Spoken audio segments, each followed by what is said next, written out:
Hello, and welcome everybody. My name is Jimmy Akin, and Merry Christmas. Merry Christmas to everybody here. I thought that I'd do something different this year for Christmas because as a widower with no family, I often end up spending Christmas alone. And so I thought, there are a lot of other people in that situation. And, especially with, COVID and everything going on. So I thought, why not be alone together? Why not have an online Christmas party, in essence? And to have something to do at the party, I figured I'd do what I'm good at, which is answering people's questions. So we're going to be taking questions here. And to start us off, since I didn't know how many people would be here, especially in the beginning, I got some initial questions off of Twitter, and I'm going to start with a couple of those from a couple of Twitter users, and then we can go into questions that people have in the chat. And I see that we've got quite a number of people in the chat, so we shouldn't have problems getting questions for, an hour or two. I would ask that if you have a question, that you put like a Q and a colon in front of it, and that'll make it easy for me to scan down and look for the questions. So we'll get started. And the first question comes from Father Matthew Schneider on Twitter, and he says, I think the challenge of Santa being able, oh, by the way, I should say, this is a Christmas question, but you don't have to ask Christmas questions. You're welcome to ask questions about just about anything, including Mysterious World type questions or Catholic Answers Live type questions or weird questions or Christmas questions or whatever you like. I'll do my best to answer. In any event, Father Matthew says, I think the challenge of Santa being able to deliver presents to all good children could be solved by the Heisenberg uncertainty principle. Until observed, Santa is somewhere in the Earth's atmosphere, but when each child observes him, he is delivering gifts to that child's house. So this is obviously a whimsical question, and your real world intuitions will probably tell you that something about this is not going to work. But in the spirit of whimsy, let's talk about the question. Let's take it seriously and see how far quantum mechanics gets us.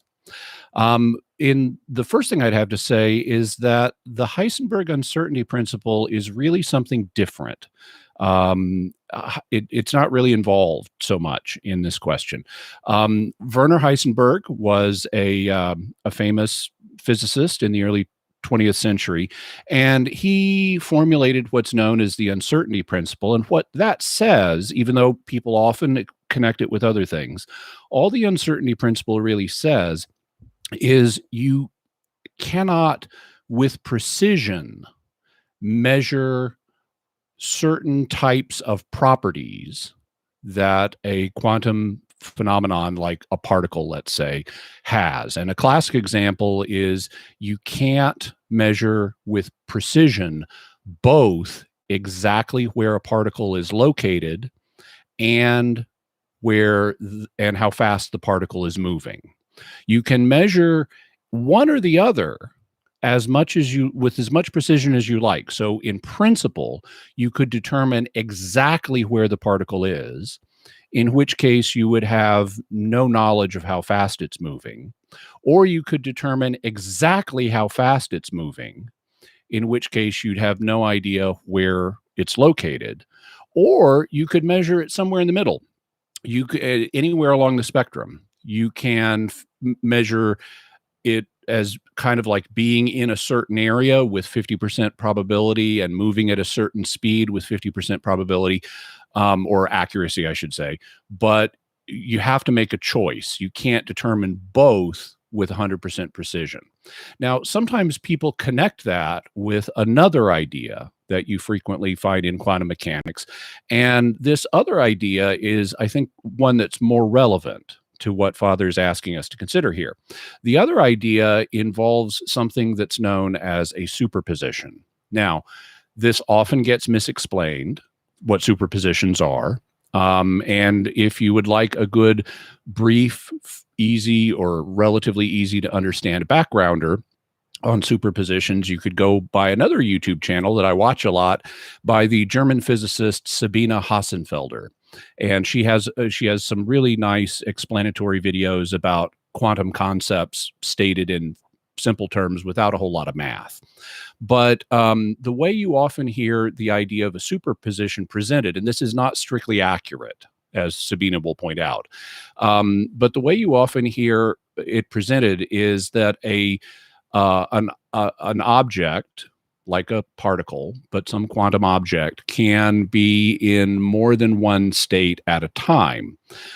And the classic example is Schrodinger's cat. The idea is you've got a cat in a box, and you have a radioactive isotope in the box, and the isotope has a 50% chance of decaying in a certain period of time. And if it decays, it's going to release some poison, which is going to kill the cat. But until you open the box and observe or measure what has actually happened in the box, you don't know whether the cat is alive or dead. And as a result, some people will explain this as, well, the cat is in a superposition of both life and death. So it's both alive and dead somehow until you open the box, you do the observation, you take the measurement, and the cat suddenly becomes alive or dead. Now, that's not really what happens, but that's the way it's often explained. And that's kind of related to the scenario that Father is proposing for us to consider here. Could Santa be in a superposition such that he's, let's say, hovering over every house in the world? And then when a given child observes Santa, he will see Santa delivering presents in his house. And does that explain how Santa is able to deliver presents to all the good children all over the world in a single day, which would be ordinarily way too short a time? Well, so there would be a number of challenges for this to actually work. The first one is Santa is much, much larger than a particle, or even an atom, or even a molecule. Santa is very, very big. And as a result, I mean, he's macroscopic, just like the rest of us. And so as a result, he is not going to be subject to the kind of quantum uncertainties that very small things like particles are. Instead, he's actually always going to be observed as being in one place. You're never going to see Santa in this kind of state where he has the kind of uncertain position that a particle might have. But suppose we could shield him from that. Suppose we do what the writers of Star Trek did when someone pointed out the problems of quantum mechanics for the transporter system. And the Star Trek writers said, well, our transporters have Heisenberg compensators to make those effects go away. So let's suppose that we could have Santa in a superposition where he's hovering over every house in the world. What's the next challenge that this scenario would have? Well, one is that children typically do not observe Santa. Typically, children are put to bed well before Santa gets there, and the parents may even tell them that if you're not asleep, Santa will not come, that he's kind of like Invasion of the Body Snatchers, I guess. He only is effective when you're asleep.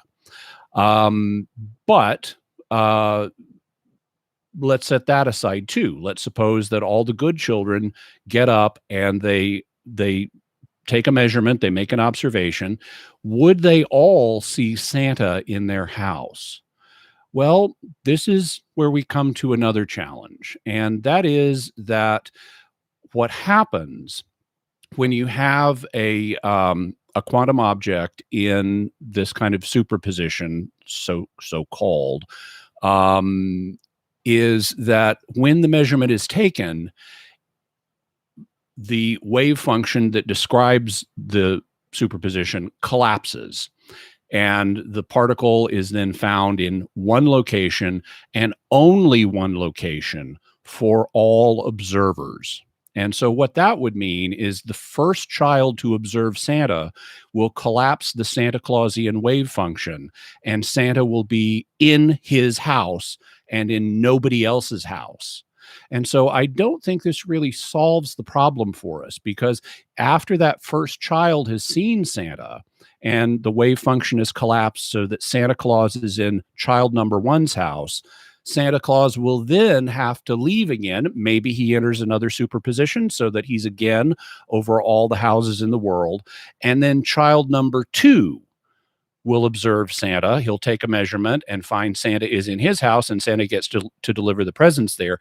But this process is just going to replicate. Even if Santa keeps going back into superposition, he's only going to be observed delivering presents by one child at a time.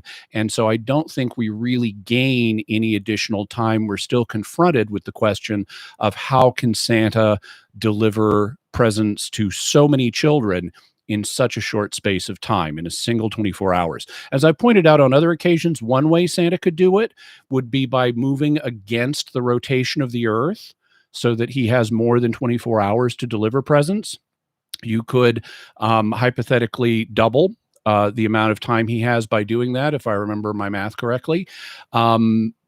But even that is going to be a stretcher. And so it seems to me the most likely explanation, or the best explanation, for how Santa could deliver so many presents to children in such a short space of time is simply that if Santa has a time machine. That's the easy way to do it, so that Santa can take all the subjective time he needs to deliver the presents and still fit that into the objective 24 or 48 hours that he actually has in objective time. So that would be my preferred solution to this dilemma. Having said that, now I did say I'd take a couple questions. So let me actually take a couple more that I got on Twitter. This is a sort of a two-part question from Wrench in the Gears. And Wrench in the Gears has really two questions. They're both short. The first one, in the parable of the talents, God forgave, but how come he also got rid of the penance? There was no analogy for penance in the parable. Now, the parable of the talents, I think Wrench in the Gears is thinking of a different parable, because there is no forgiveness that happens in the parable of the talents. In the parable of the talents, the authority figure goes away, entrusting different servants with different amounts of money, and when he comes back, he sees what the results are, and he gives them appropriate rewards or lack of rewards. And there's no actual forgiveness happening in that parable. I suspect that Wrench in the Gears is thinking of the parable of the unmerciful servant, because in that one, there is a servant who owes his master an enormous amount of money, and he's going to be thrown in debtor's prison. And he breaks down and he begs for mercy, and his master forgives him. And then he's not merciful to another servant, and the master reinstates the debt. And the point of the parable is to teach us that if we want mercy, we need to be merciful to other people too. So there is forgiveness that happens in this, and Wrench in the Gears is correct that there's no discussion of penance proposed, or certainly not clearly. There's not an equivalent of penance that the master asks the servant who's forgiven to engage in. And I would say that's simply because of the nature of parables. Parables are a kind of metaphor, and metaphors have limits. And one of the things that a skilled interpreter has to do is think carefully about what are the limits of this metaphorical story, because you can always grab little details and try to make too much of them. And when you do that, it'll lead you down weird, inaccurate, unreliable lines of thought. So what you have to do as an interpreter is say, what point is this parable trying to teach? And to what degree should I expect the details of the parable, which is a very short story, to correspond to the real world? And the point that Jesus is making in the parable is that that God will forgive you, even enormous amounts, no matter what you've done. God's willing to forgive you if you're merciful to others. That's what the parable is trying to communicate. And it's not trying to communicate every single aspect of how the forgiveness process works. Instead, so it doesn't talk about needing to do penance or anything like that, because that's simply beyond what Jesus is trying to do, and it's beyond the limits of the metaphor that Jesus has set up for us. Wrench in the Gears' second question is, would the aborted, meaning unborn children who've been aborted, although this would really apply to miscarriages or anybody who dies at a young age, would the aborted be 33 years old when they arise at the general judgment, or would they still be fetuses? Well, this is not something we're told the answer to in Scripture, and it's not something that the church has a definite teaching on. The common theological opinion is that in the resurrection, we will, if we're locked into one form, that we will neither have the limitations of youth, so we won't be immature, nor will we have the limitations of old age. We will not be decrepit.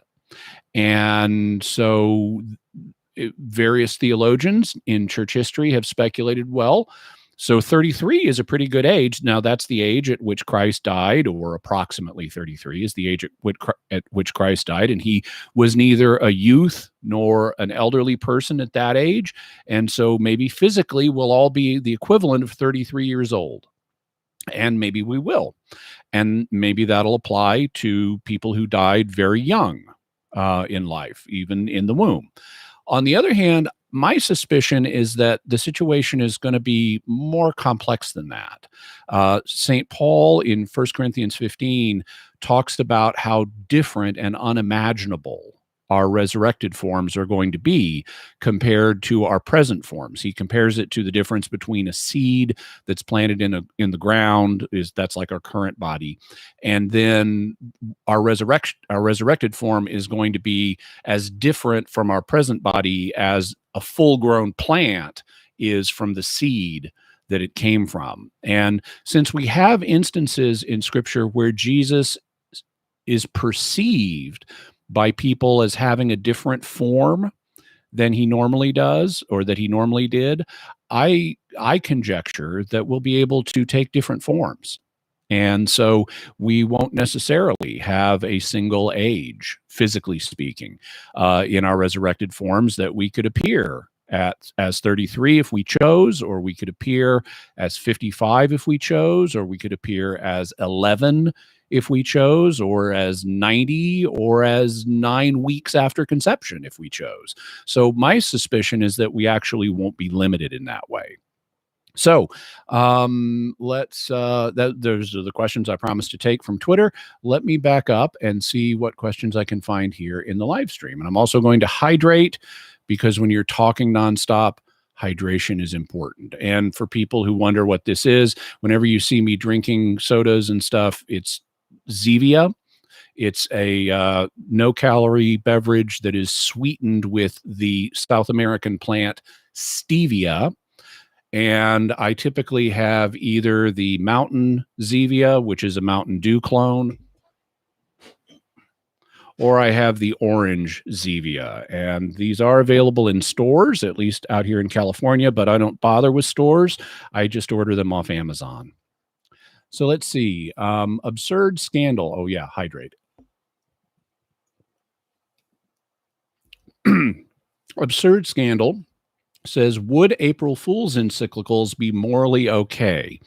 Say the Pope were to publish one declaring the Feast of the Force and how it's actually an ancient feast and even in doctrine as a joke. And then he's got a part 2 with many hints implying it's not meant to be serious. Would this be sinful, or could a pope legitimately do this with no issues, such that the Holy Spirit doesn't need to prevent this? Well, the Holy Spirit has only guaranteed to protect the Pope from teaching error when he engages the church's gift of infallibility. He can say things that are mistaken on other occasions or badly advised on other occasions. He can tell jokes, whether they're in good taste or poor taste. And this is essentially a joke that's being proposed, an April Fool's encyclical. I would say that it is not in principle wrong to have an April Fool's joke. You do need to do it in such a way that you don't actually hurt anybody as a result of telling it. And part of that will be one way or another signaling this is a joke. So this is not to be taken seriously. So I think the Pope would have to, in doing an April Fool's message, would have to in some way make that clear at some point, either in the text of the April Fool's message itself or immediately afterwards, like yelling April Fools, which is a common thing that happens. Now, if he did that, it would get reported in the press as Pope plays an April Fool's joke. And, there's nothing in principle wrong with that. People might take it well or they might take it badly, but people are going to take what the Pope does well or badly, no matter what he says. And so the fact that some people might not like the joke would not be itself a reason to not do it, because some people are not going to like anything that the Pope says. If the Pope just subtly hinted in the April Fool's message that it was a joke, then we'd have a different situation, because it would get reported by some press outlets, because as I know from personal experience, the press is not very good at doing its job. Don't know if I can, yes, I can say most reporters are incompetent. At least when it comes to accurately conveying facts and analyzing them. These days, it's always been true to a substantial degree, but these days it's even worse. Most journalists do not know what their subject matter is when they're reporting. And rather than going off on the press more than I already have, a lot of press outlets would not pick up on the joke and would communicate it as potentially something real.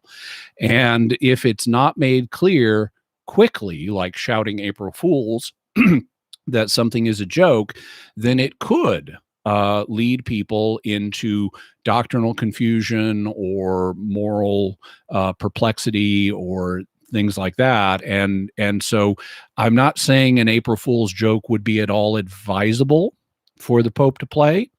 I'm just saying it wouldn't be wrong in principle. It would depend on the execution, and the execution, given the Pope's stature as a teacher and as a world figure, would make it even harder for the Pope to successfully, properly implement an April Fool's joke than it would be for an ordinary person. And let's see what else we've got.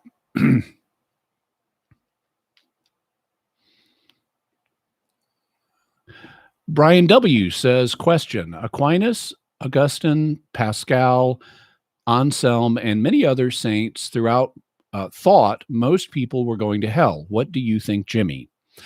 Well, this is a question on which I don't have a settled opinion. I recognize that there are passages that can be appealed to as sounding rather pessimistic on individual people going to heaven. What are the odds?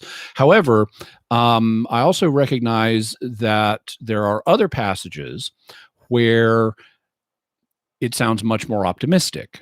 And even with regard to the more pessimistic sounding passages, they're given in a specific context.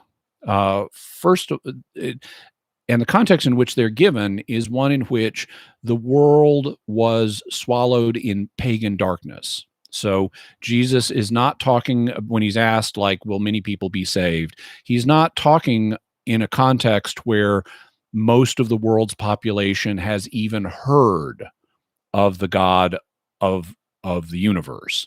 Most people have not heard in the first century of the Jewish God, much less do they believe in him. And he's also not talking about small children or unborn children or people below the age of reason.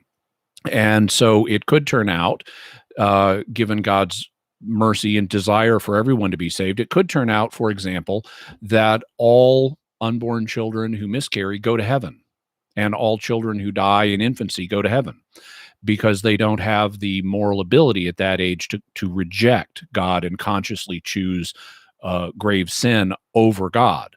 And if that's the case, well, then since somewhere between, it's estimated between a third and a half of all pregnancies miscarry, that would mean a third to a half of the human race automatically gets into heaven. Furthermore, we live in a very different age than Jesus did. The Old Testament prophets, particularly Isaiah, prophesied that one day knowledge of the Lord would cover the earth like the waters cover the sea. And indeed, that prophecy has happened.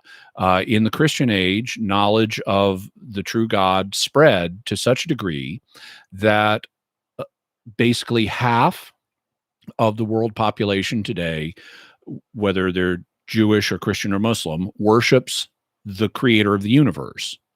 And the rest have all heard about him. And so we're living in a very different age where knowledge of God and knowledge of the concepts of heaven and hell and trying to be moral and seeking forgiveness and things like that, those are all much better known today. And so as a result, I would say that things would be more optimistic today than they would have been in Jesus' day, at least for a great many people. And then finally, Jesus in that passage is not talking about members of the faith community. So obviously, if you're one of Jesus's followers and you're responding to his teachings, including teaching about forgiveness and seeking mercy and seeking God's grace, well, then your odds are going to be way higher than it would be for someone who's not doing any of those things. And so as a result, I would say that there's quite a bit of reason for optimism. The resource that I would typically recommend for someone who'd like to go into this question deeper is an article that was published a few years ago in First Things magazine by Cardinal Avery Dulles, and it's called The Population of Hell. And in it, he wrestles with these different positions of pessimism, extreme pessimism, extreme optimism. And his conclusion is that it ultimately hasn't been revealed to us what the actual chances are. And he thinks that's a good thing, because if we knew the chances were high of getting into heaven, we might tend to slack off. And that could result in us not going there, or at least not having as good an experience of heaven as we could have if we'd laid up treasure for ourselves there, the way Jesus encourages us to. On the other hand, if we knew the chances were low, there would be an inclination to despair and not try at all, and as a result of that, not go to heaven. So Dulles proposes that it's actually to our advantage not to really know for sure. Personally, I think that some of the pessimism is culturally determined. And I think that as a result, if you look at the trajectory of doctrinal development over the course of church history, as the Holy Spirit has led the church, there has been progressively through the different centuries, and not just 20th, but before the 20th, extending back, you see a progressive increase in the degree of optimism and an increasing awareness of the depths of God's mercy and the different ways that it can reach people. And so I would say, in light of that trajectory in history, as the Holy Spirit has guided the church, I would say that some of the pessimism you see in earlier ages was culturally determined and is not something that we should rely upon as determinative of the issue. So hope that's helpful. Let's see. Next question. This is from August Reinig. If Doctor Who showed up, where would you have him take you? Don't do the obvious, the resurrection. Okay, well then I won't do the obvious, the resurrection, or the crucifixion, or anything religious. Where would I want to be taken by the Doctor? Somewhere safe, which is the one kind of place the Doctor has real trouble finding. Beyond that, I am not sure. I suppose I would like to be taken to a pleasant place, to a place that is safe, to a place that has interesting things to see, even amazing things to see, things that are not available either on Earth right now or in my time. I also would love to be taken to places where I could get the answers to various questions, either scientific or historical or other things. And we've set religion aside, but I still have loads of questions about history and science and other matters that I'd love the answers to. And I'd love to come back and report them all on Mysterious World. And in fact, some people at Mysterious World have suggested that I may have a TARDIS of my own. So who knows what role that could be playing. Ellis97 says, which one of your tobacco pipes is your favorite? I don't have a favorite. Now people have noted we've got some of my pipe collection here. There's a few others there. There's some I have in another room. The ones that I have as my current favorites are the ones you don't see on camera, because I have them right here in front of me on my desk. So I tend to like this shape. This is there's actually a technical number for this shape. It's 606KS. But it's a bent billiard shape. I tend to like bent pipes more than straight ones, although I do have some straight ones. And I kind of rotate through them. So the ones that I currently am using and currently enjoying tend to be right here on the desk in front of me, so that they're easy access. But overall, most of the pipes I have are bent. I tend to like bent billiard shapes. I will collect them with different textures, different finishes, different colors, things like that. Some of them have unique features like this one, which you're able to, because it's got a flat bottom, you can just set it right down. And so there's a lot of interesting stuff out there. Some pipes are, I don't know, based on what I see other people smoking, they're not all to my taste, but I tend to have a number that I cycle through at any one time that I enjoy, and most of them are bent billiards. Jate Baleos says, hello, Jimmy. My question is, what should I do to extinguish the inner anti-Catholic that's been bothering me sometimes? Well, so I'm not sure, Jate, of what your current situation is, what the details of it are. But I would say a few things. So I'd like, for example, don't know if you're Catholic or if you're someone who's considering becoming Catholic or what, but I would say a few things. One thing to do is be charitable. One of the founding principles of Catholicism, like Christianity in general, is charity and looking at things positively. So even when, like, for example, I interact a lot with people who have different views than I do, and either in person or in literary form. Just today, I was reading a book about out-of-body experiences by a British author who does not believe in the existence of a soul. Well, I believe in the existence of a soul, but that doesn't mean I can't learn things from her and her book. And so I try to look positively on things and say, well, what can I learn here? What's constructive? What are the elements of truth here that I can figure out and learn and apply?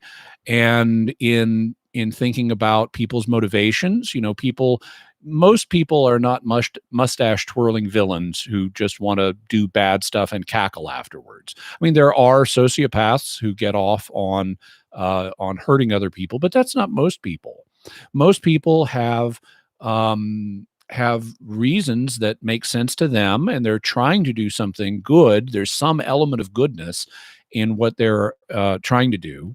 And so I find that thinking charitably and trying to identify common ground and trying to identify the good in what someone believes or is trying to do goes a long way.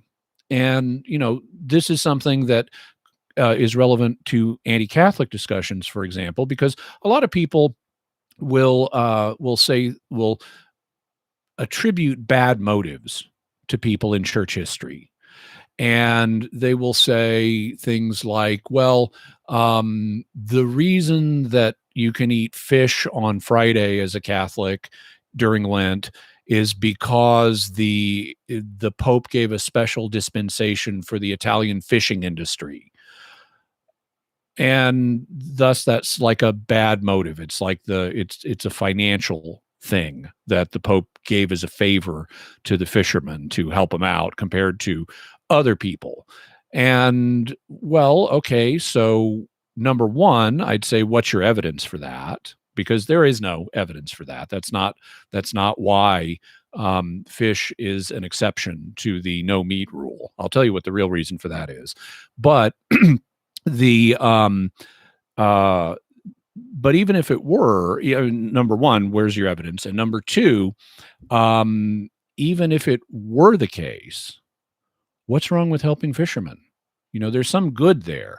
And think about, also as part of questioning, well, why would this happen? Think about how likely is it that something like this would evolve for a bad motive. Even if I don't understand what the motive was, there may have been a positive one. And so I would say that being charitable, including interpreting of other people's motives, is helpful in dealing with hostilities, including anti-Catholic hostilities as well as other hostilities. Now, I said there's also another thing I'm heading towards, but I also said I would tell you what the real reason is that fish is not counted as an exception, is not counted as meat on Fridays, and that's because it isn't in Latin. Meat is a term that has evolved, is different in different languages, and what it includes or doesn't include has changed over time, even in different languages. The word meat in English in the 1300s, if I recall correctly, if I have the century right, I know it originally meant this. It meant food. And so anything you ate was meat. And there were different types of meat. White meat is not what you would think. White meat back then, white food, was dairy products. And green meat, also you might not think, was vegetables. And land animals and birds were flesh meat. And over the course of time in English, the green meat and white meat and other uses dropped out, so that English speakers now think of meat as only flesh meat. And based on a modern biological understanding, we interpret that as the flesh of any animal, whether it lives on land or not. But that's not the way it is in Latin. In Latin, the word for meat, carnis, means the flesh of a land animal. It does not include fish. And that's why fish is an exception, because what the law written in Latin says is you can't have carnis on these days, and carnis in Latin does not include fish. So that's the real reason. Now, the other thing that I was going to say on this question about taming one's inner anti-Catholic is get the facts. You don't want to spend too much time dwelling on this, because it can, if you can be fostering something, but get the facts. When there's some anti-Catholic thing that's troubling you, do research, look it up, look at it from multiple perspectives, and do the research, and that'll help. And then finally, move on. There's only so much time one should waste indulging unconstructive thought patterns. It's reasonable to take looks at things and say, well, let's examine this charitably, let's do our research. But then ultimately, it's not worth worrying about, especially if it's causing you problems, and you can simply move on and get on with life. So I don't know the context of that question, but those are the general principles I'd apply. Jejak Kudus says, will we have only the knowledge regarding our salvation in heaven, Or will we have the knowledge of everything in the universe, like all the movies we haven't gotten to see? Well, I don't know the answer to this question, so I'll have to wait and find out. It's obviously we're going to know certain things. We're going to know that we're saved. We're going to know about God. It is likely that we will know much more than we presently do. Now, we will never be omniscient the way God is. We will not know everything, but it is very likely that we will know a lot more than we do now. The same way St. Paul compared our resurrected physical forms to a seed, the difference between a seed and a full grown plant. I think the same thing is going to apply with our minds, that we will have much more knowledge than we presently do. And the Catechism of the Catholic Church supports that. It, in talking about the problem of evil, it says that God would not allow any evil to occur in the world if he didn't have a way to bring good out of it. But we won't know the ways, not all of them, we won't know the ways in which God brought good out of many things until the next life. And that suggests that we will have knowledge where we'll be able to look back and say, oh, that's why God allowed that to happen. Well, that did accomplish good. And so the catechism supports the idea that we'll certainly have much more knowledge than we do now. I would say that we'll have, even though we won't ever be omniscient, we won't ever have infinite knowledge because a finite creature can't have that. We will have all the knowledge that is relevant to us and all the knowledge we want to have. Now, there's a bit of a paradox there because it could be in heaven. It's like, oh, suddenly all those movies that I had on my Amazon queue list to watch, well, I'm not really interested in those anymore. So we might not get to know what was in all those movies, but we won't care because we've got even greater things to think about, objectively better things that are bring us more joy than those movies ever would have. But on the other hand, if we still in heaven have curiosity about, oh, I wonder what happened in that movie that looked so interesting, well, I think we will have that knowledge. We won't have the frustration of not knowing in heaven. So I think any knowledge we genuinely want to have in heaven is knowledge we genuinely will have.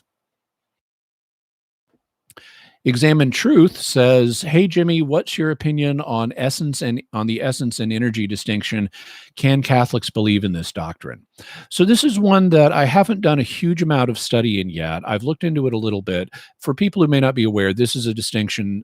The difference between God's essence and God's energies is a very prominent feature in some Orthodox theology, Eastern Orthodox theology, and it can sometimes be contentious.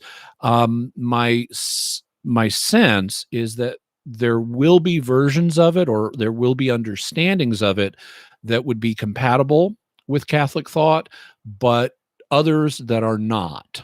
And so I think it's going to depend on how precisely you're understanding the essence energy distinction. That is, I should say though, that's not a fully informed opinion because, like I said, I've only begun to look into that area. I haven't. It's really come up on the internet in a big way only in recent years. So I haven't done the research that I would need to have a fully informed opinion. But my instincts, based on what I have studied so far, would suggest that there are versions of it that would be acceptable from a Catholic point of view, but also versions of it that would not. Better hydrate again.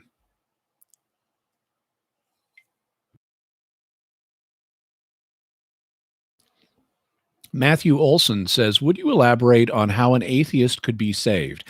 How could an atheist have the theological virtue of faith? Well, he wouldn't have the theological virtue of faith in an explicit form. For people who may not be aware, the virtue of faith has a technical meaning in theology, and the theological virtue of faith is the disposition by which we believe God and whatever God says because he's the truth. So if God tells you something, you know it's true, and you're willing to believe it on that basis. So you recognize God as the source of truth, and you're willing to accept what he says on that basis. Well, since an atheist does not have a conscious belief in God, he's not going to have explicit theological faith. But he could have that disposition. He could say, well, okay, if the Christian proposition is true, I mean, he might have this attitude. He could even say it out loud. He could say, well, I'm not convinced that there is a God, but if there is a God along the lines of what Christians propose, where he is an omniperfect being, he's a being with all possible perfections, including being the source of truth, well, then obviously I would accept whatever God says. I'm just not convinced there is a God, but if there is one, well, of course I'd accept what he says. And even though that atheist does not have an overt version of theological faith because he doesn't believe in God, he nevertheless has the disposition implicitly, so that if he knew there was such a God, well, then he would believe what God says. So I think it's possible for an atheist to have that disposition implicitly, even if it's not manifesting on a conscious level. And similarly, I think it's possible for an atheist to have implicit equivalence of the other theological virtues, hope and charity. And it would be through that inner openness to God, even though he's not convinced intellectually that God exists, it would be through that inner openness to the graces and virtues of faith, hope, and charity that he would be able to have a saving connection with God and be the recipient of grace through Christ without even being aware of it. And this is similar to the case of an infant or a person with severe mental challenges who can't have conscious faith, hope, and charity. Nevertheless, when you baptize a baby, they have those virtues infused in them. They're not capable of manifesting because the wetware that the child has is not developed enough yet, and the child hasn't been catechized yet to have the explicit versions of those virtues, but the dispositions themselves have already been infused into the child. It's just there's a problem that is of immaturity and lack of catechesis that's causing them not to manifest. And in the same way, I think a person who of any religion or no religion can have, by God's grace, those virtues infused into him, even if there is a cognitive issue due to his personal history or his upbringing or his psychology or his religious education that prevents them from manifesting. So that's how I approach that. Let's see. Katacam says, hello, Jimmy. I'm considering becoming a Catholic. Good for you. Can I ask, from a Catholic view, how important is faith in being Catholic? A Catholic must actually believe in God to be a Catholic, correct? Well, yeah, but if I am correctly intuiting what may be behind the question, a person can believe in God without feeling confident. Believing in God in this context means you accept, as a decision, you accept that God exists. But that doesn't mean you feel confident or you feel, swept up in emotion that, oh yeah, it's obviously true. This is where we come to a helpful distinction that was made by the 19th century theologian and convert and saint, and I think one day doctor of the church, John Henry Newman. He talks about in his writings the difference between a doubt and a difficulty.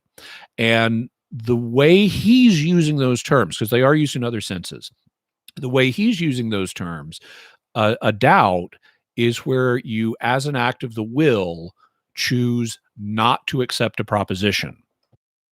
So you say, I either think that's false, or you say, I refuse to make a decision one way or the other.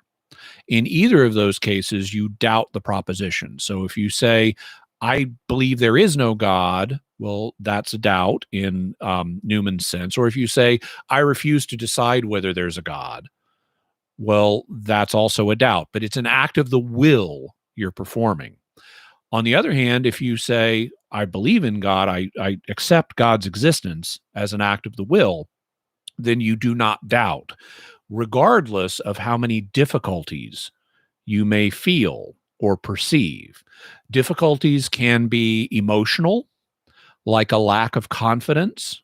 You may feel fear about, well, I'm not as confident as I would like to be that there is a God. I mean, I accept that God exists, but I feel fear about that. I feel uncertainty. Or they can be intellectual, like, well, I accept God's existence, but I don't know how to answer this objection. I mean, I assume there's an answer. I assume there's a resolution to this objection, but I don't know how to answer this argument that someone has proposed. Well, that would be an intellectual difficulty as opposed to an emotional difficulty. And Newman expressed it along the lines of 1,000 difficulties do not make a doubt. And so one does need to accept as an act of the will the existence of God and say, okay, I accept God's existence. But that doesn't mean you have to have robust emotional confidence or think you have the answer to every objection and argument that someone might make. What's required is the volitional acceptance. Volitional means of the will, is the volitional acceptance of the truths of the Christian faith, including the existence of God, but not having supreme emotional confidence or supreme intellectual ability to interact with every objection. So I wouldn't scruple about becoming Catholic on the grounds that you feel some butterflies in the stomach or you're not sure how to answer certain objections. If you accept the truths of the Catholic faith, even if you don't feel confidence, well, then you accept them, and that is sufficient for becoming Catholic or Christian if one is looking at becoming Christian. Jonathan Hosiana, and by the way, folks, as someone who's named Akin, I deal with people mispronouncing my name all the time. And so I really want to get other people's names correct. And if I don't get your name correct, please forgive me. It is not intentional. My desire is to pronounce correctly, but my desire also is not to bog down our discussion by having to ask repeated questions about, am I getting it right? Jonathan Hosiana says, why doesn't the validity of a sacrament depend on whether the minister is in a state of grace? Is it accurate to say that anybody baptized validly in a Protestant church actually becomes Catholic? So we have two questions here. The first one, why doesn't the validity of a sacrament depend on whether the minister is in a state of grace? Because God is merciful. We would be in a world of hurt if the validity of a sacrament depended on whether the minister is in a state of grace. You would not know if you're validly baptized because you would have no way of knowing whether the person who baptized you was in a state of grace. That would lead to enormous problems, especially because baptism is the gateway sacrament. It's what allows you to validly receive the other sacraments. And if you had no way of knowing if the person who baptized you was in a state of grace at the moment he baptized you, you wouldn't know whether you could receive any of the other sacraments. So this would create a nightmare scenario, and God is too merciful to let that to happen. The whole point behind God giving us his grace through the sacraments is to serve as visible signs of what he's doing, so that he's promised, if you get baptized, I will give you my grace. And so he built the sacraments like Tonka trucks. They do not break easily. And part of that is the minister cannot break them just because the minister decided to indulge in impure thoughts last night or something and hasn't been to confession. You don't have to worry about the subjective inner states of the minister of a sacrament, because it would create a nightmare scenario, and God does not want us living with that crippling nightmare that would result. So it's part of God's mercy. And the whole point of giving us the sacraments in the first place was to reassure us, to give us visible, tangible signs of God's grace. And it would undercut that if they could then be instantly undercut by the state of the minister. Now, Jonathan had a second question. Is it accurate to say that anybody baptized validly in a Protestant church actually becomes Catholic? No, because they are validly baptized, and they are therefore put in a relationship with the Catholic Church, but they are not fully incorporated into it. And the language that the church has used to articulate this has varied over time. Prior to the Second Vatican Council, like if you were to look in Pope Pius XII's encyclical Mystici Corporis, he uses the language of membership, and he says several elements are required for membership, and valid baptism is just one of them. And Protestant churches, at least in the main, have valid baptism. But in addition to that, there are other elements that are needed for membership in the church, such as full acceptance of the faith. And that is not present, unfortunately, in most Protestant churches, and also union with the church's government authorities. And that is not the case in Protestant churches. They're not subject to the Pope. And so, as a result, on the kind of analysis that Pius XII provides in articulating this, they lack. They have some, but they lack all of the qualities needed for membership, and so they would not be members of the Catholic Church on that analysis. And I know there are some folks who kind of like to entertain this idea of maybe they're Catholic anyway, but this is not the teaching of the church, and it has not been, even on the traditional analysis that you would find before Vatican II. In fact, one of the reasons that Pius XII wrote Mystici Corporis was to clarify this issue, because ideas like this had been coming up, and he wanted to say, no, this is not our understanding. This has not been our teaching. This is not the way to approach this. Now, in the 1960s, Vatican II came along, and they wanted to approach the question from a different angle. So they have a different language for articulating it, but it amounts to the same thing. They're saying basically the same thing in a different vocabulary. And what they used at Vatican II was the language not of membership, but of incorporation, because the body of Christ is a body. It's a mystical body, and so it's a corporis, or a corporis, and you then get incorporated into the mystical body of Christ. And I'm not going to stop and parse and run through all the Latin inflections of that word, so forgive me. But their point was, you become a member of the body of Christ. That's called incorporation, and some people are fully incorporated into the body of Christ. And the people who are fully incorporated would be, in Vatican II's language, would have the state of grace and meet the other criteria that Pius XII identified for membership. So you have the sacraments, you have the state of grace, you have the sacraments, you have the faith, you're in union with the church's governing authorities, and if you have all that, you're fully incorporated.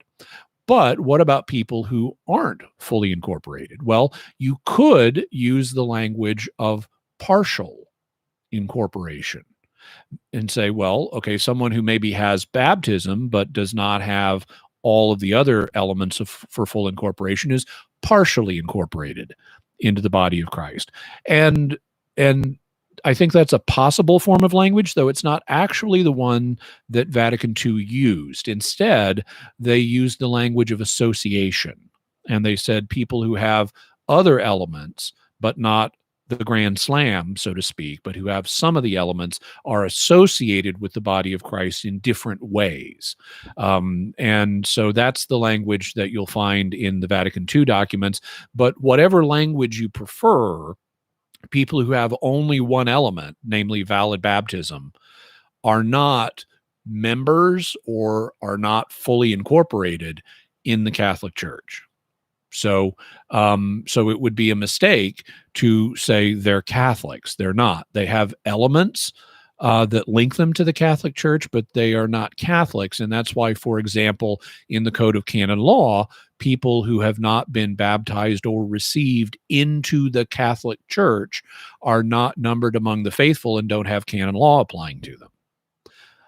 So I hope that helps out.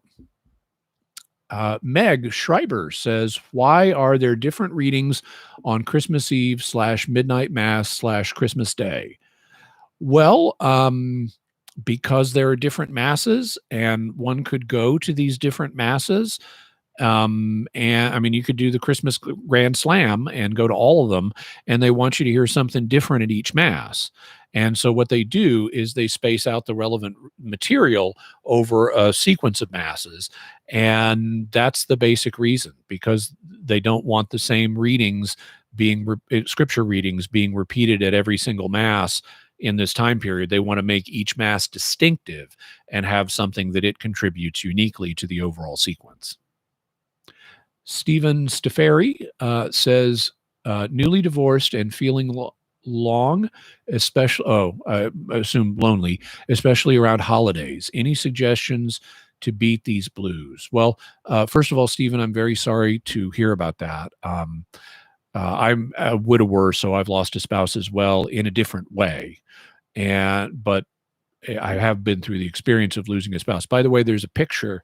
If you look right up there, I know it's hard to see it from here, given the screen and everything, but that's my wife in her wedding dress. And so I continue to honor her memory. But it's very painful losing a spouse, and it can feel very lonely, especially at holiday time.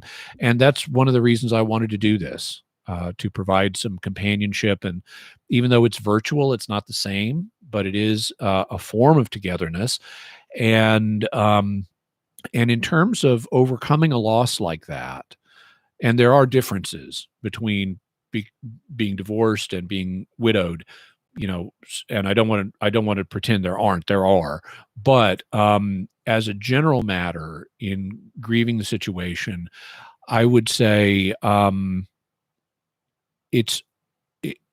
there is a certain amount of necessary grieving and loneliness that happens, and it's okay to experience that. After my wife died, I found that I would get lonely, but there were also situations where being alone was a help, because it was when you're carrying that weight of grief, it's hard sometimes to function around other people. And there were times where I couldn't wait to get home and be alone, just so I wouldn't have to be keeping it all up and keeping it all together in front of other people, so that I could get home and just relax, even if it meant being alone.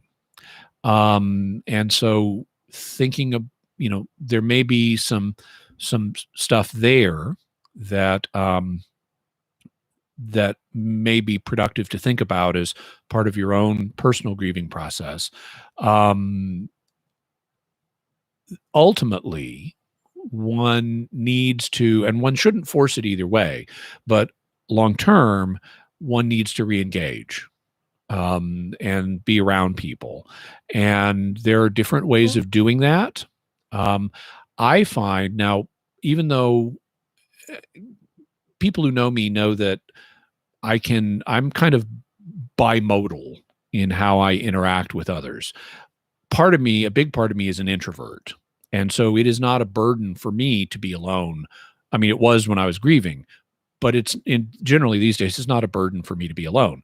On the other hand, I can go into a particular mode that I refer to as turning it on, where I become outgoing, I become funny, I become entertaining, and I do that when I need to perform, when I'm giving a talk, or when I'm calling a dance. or things like that, I turn it on and I become socially engaging with people, and that's fine. I'm then comfortable in that mode. What I'm not comfortable at is making small talk. If I can be out in public, I can be around people, I can be entertaining for people, but I need to have a job I'm doing. I'm terrible at just making small talk. Small talk is like, for me, is fingernails on a chalkboard. But I have found ways that I can interact with people in a public setting, in a social setting, like when I go to dances or when I call a dance or things like that. And I know that I don't have to do it forever. If I go to a dance, okay, I'm going to be here for 1 hour, 2 hours, maybe 3 hours if it's a long one. And then I get to go home and I don't have to stay in that turned on mode. So I get both the interaction with other people and I get rest on the other side of it.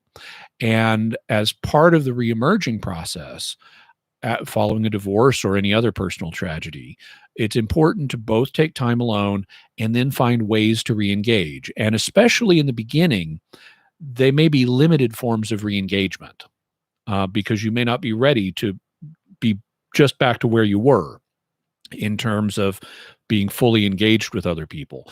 But I would say as a pointer, it would be helpful to, take time for yourself and recognize the benefits of taking time for yourself, because there are benefits, but then also look for opportunities for reengagement, especially limited reengagement at first, so that you are able to be positive and productive and so forth in interacting with other people and rebuild that muscle. Because it's kind of like when you suffer a tragedy, it's kind of like having a torn muscle, and it needs to be exercised to get better, but it needs to be exercised in a limited way that doesn't overtax it. And as one is rebuilding one's emotional muscles, it's important to start using them, but not to overdo it. And so I would say, look for opportunities to engage and to find companionship, and this is one of them. This kind of thing is one of them. Hanging out on internet, social media, or live streams like this. This is a way to get some interaction with other people, but in that limited way where you're not like standing in a party surrounded by people you don't know and trying to interact with everybody. And then remember your faith and remember God. And no matter what happens in this life, God loves you and the saints love you and other people love you, even if they're not with you right now. And even when they're not with you, you are still loved. And that's important to know and to remember. Let's see.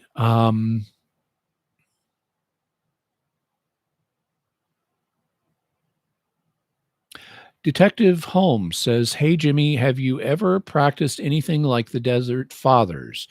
And if so, what did you get from it?" So I'm not exactly sure what you're referring to here, Detective Holmes. I if you mean like ascetical practices, the I have mild ascetical things I do, but not anything dramatic the way some of the Desert Fathers did. The thing I have done that is perhaps closest is fasting.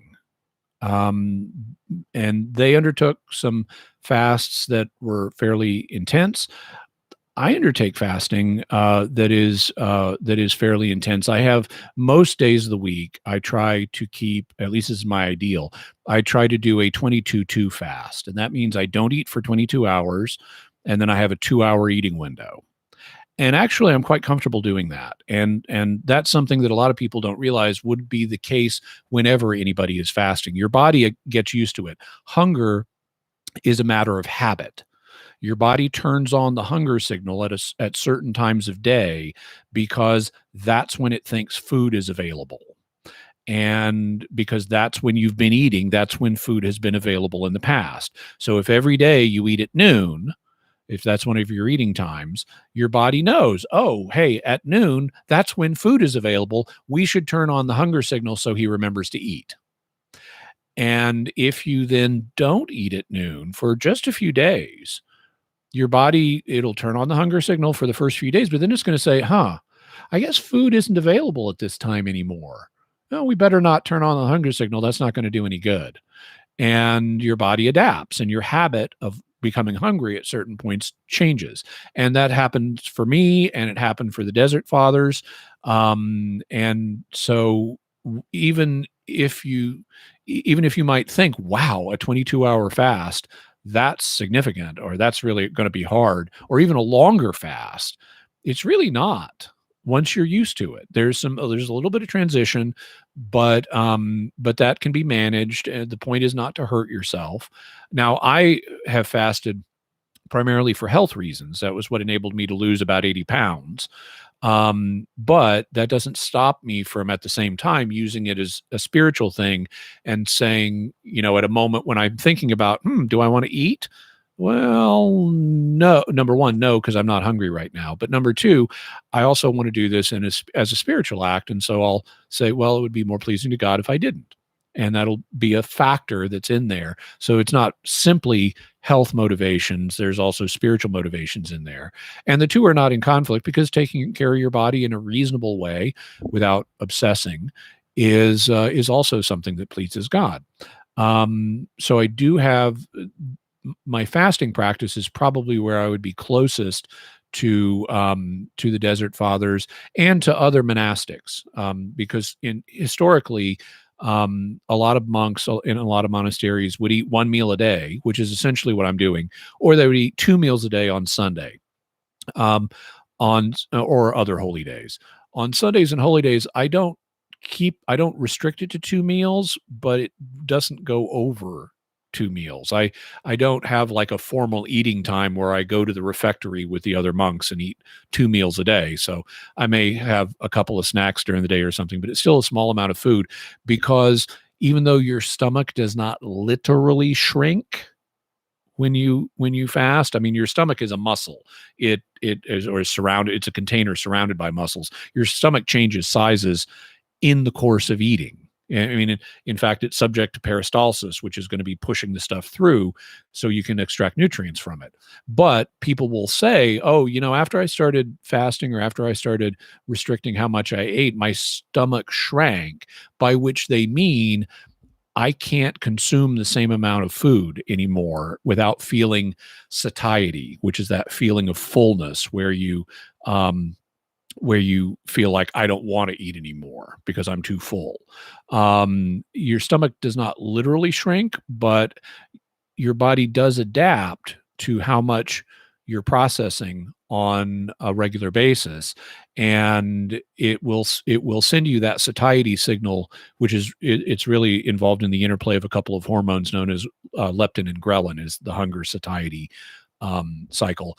Your body will tell you you're full quicker based on what you're used to eating. And someone was telling me that they had seen a study or a report in the news that said that, like, on Christmas, the average American eats like 7,000 calories. And it's like, oh, wow, there's no way I could consume 7,000 calories in a given day.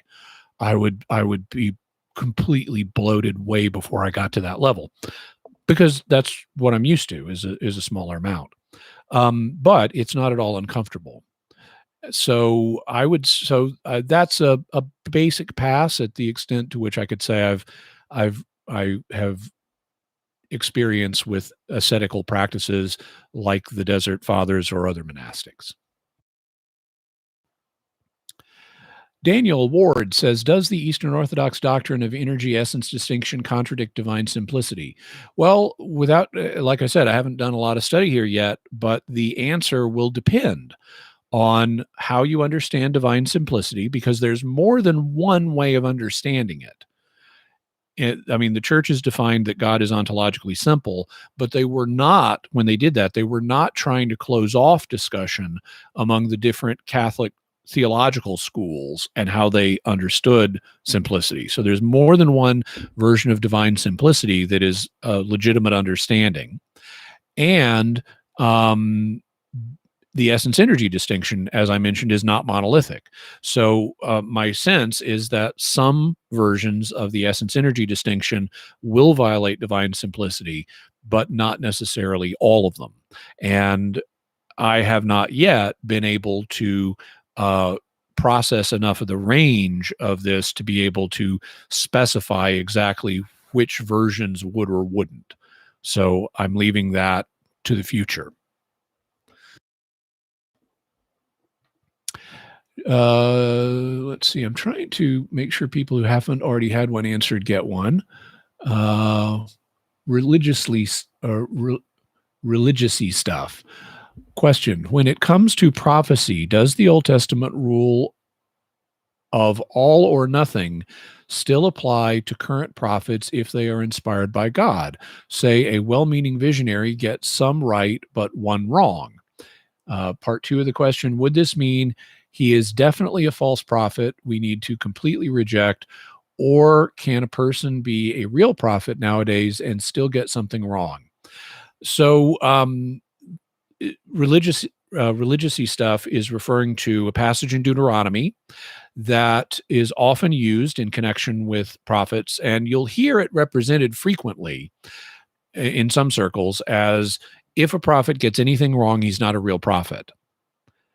That is not what the passage says, and it's not what the passage means. And you can show that because you have later genuine canonical prophets explaining that a lot of God's prophecy is in fact conditional. Jeremiah famously discusses this. Now, the most famous example of this is in the book of Jonah, where Jonah is told by God, go preach to Nineveh and tell them my judgment is going to fall on them. And Jonah actually anticipates God's going to forgive him and doesn't want to go because he wants to see the Ninevites get smashed. He's really mad at the Ninevites. But he ends up going after his little nautical excursion, and he preaches to them and says, God's judgment is going to fall on you. And they all repent. And guess what? God does forgive them. And Jonah gets mad because, see, you forgave him. Well, God's point is, look, this is a big city. There are all these people there. I care about them. And they repented. And so this is an example where a prophecy was given, and it was a true prophecy, but it had a it had an unstated condition. The condition being, if you repent, I'll forgive you.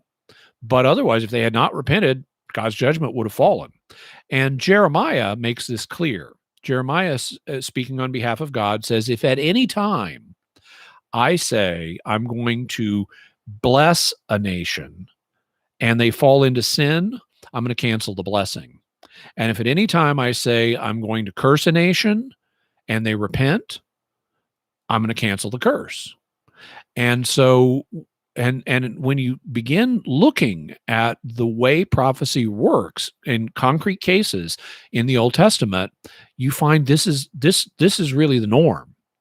The norm is to provide for prophecy in the Old Testament is to provide practical guidance to people in concrete historical situations. This is what's going to happen based on what you've done. But if you change, then what's going to happen will change. And so, so prophecy is not understood in the biblical context the way it is frequently presented today. So even in the Bible, if a prophet says something's going to happen and it doesn't, well, there can be reasons like, well, the people of Nineveh repented. On the other hand, that's not a get out of prophetic purgatory jail free card, because you can't just use that as an excuse and say, oh, the second coming is going to happen next Tuesday, and then when Christ doesn't come next Tuesday, you don't get to say, oh, well, I guess all the sinners repented, and so Jesus decided to put it off, when there has been no material shift in how the world has been working. There's been no evidence of mass repentance on the part of sinners, and so you would have a rational basis for saying he decided to put it off. To answer the question for religiousy stuff concisely, both of these, the lack of fulfillment and the mutability of prophecy, have to be taken. Both of these principles have to be taken into account when forming an appraisal of a given person engaged in prophetic activity, whether that's in the Bible or whether that's today. And I've been devoting thought to how to articulate and navigate this recently. I've also recently been purchasing some additional resources, some books that have been written and so forth on this subject for my own researches. And I plan on discussing this in depth in a future Mysterious World episode. Let's see. I am says, question, I know this is very broad, but how would you respond to Robertson Genesis' view of the consecration of Russia? I would respond by saying that Sister Lucia herself said that the consecration was done. And she had not come to that easily.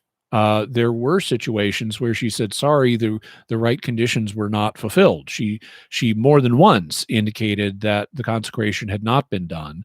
But after John Paul II did his second consecration, they communicated with Sister Lucia, and she herself said, yes, this time it was accepted in heaven, and the right conditions were fulfilled. Maybe not as dramatically as they could be, but sufficiently.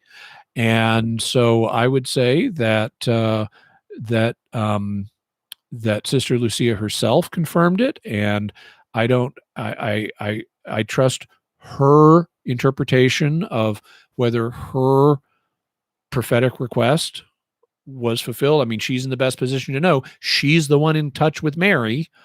And so I would say we should defer to her on that. Also, when you understand what the Fatima prophecy concerning Russia meant, because it said Russia was going to be converted, it didn't say converted to Catholicism. As she convert means change your behavior. And in context, she was saying, well, Russia is going to spread her errors throughout the world. And that's a reference to the, attempt to promote communism abroad.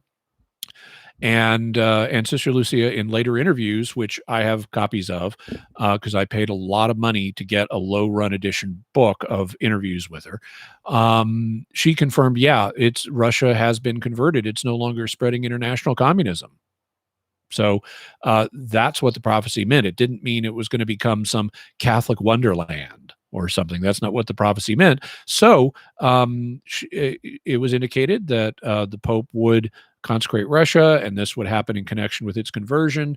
John Paul II did the consecration. She said it had been accepted, and within less than a decade, communism falls in Russia, and its conversion happens. So I would say the evidence based on Sister Lucia's own interpretation of her own prophecy is this has been done. And to the extent the externally verifiable evidence, like is Russia spreading international communism anymore, is accessible, it confirms that.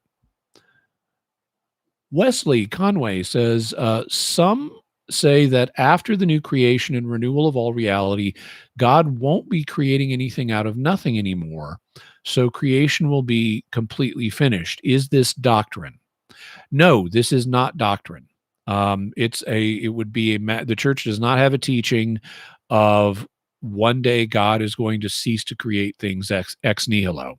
In fact, it's theologically problematic. Now, you could say he won't create anything new ex nihilo, which is what I assume this would be understood to mean. But in a sense, he is constantly creating everything ex nihilo because he sustains everything in existence. And as John Paul II pointed out, this is a form of ongoing creation.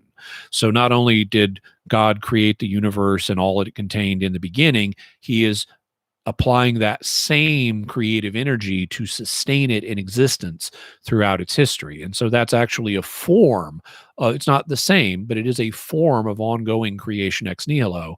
And because otherwise we'd fall back into nothing. We would be annihilated. We would go ad nihilo, to nothing. And so, but you could say, well, maybe at a certain point he will only sustain things. He won't be making anything new out of nothing. And so creation will be finished in that sense. Well, you could speculate that. That's not the church's teaching.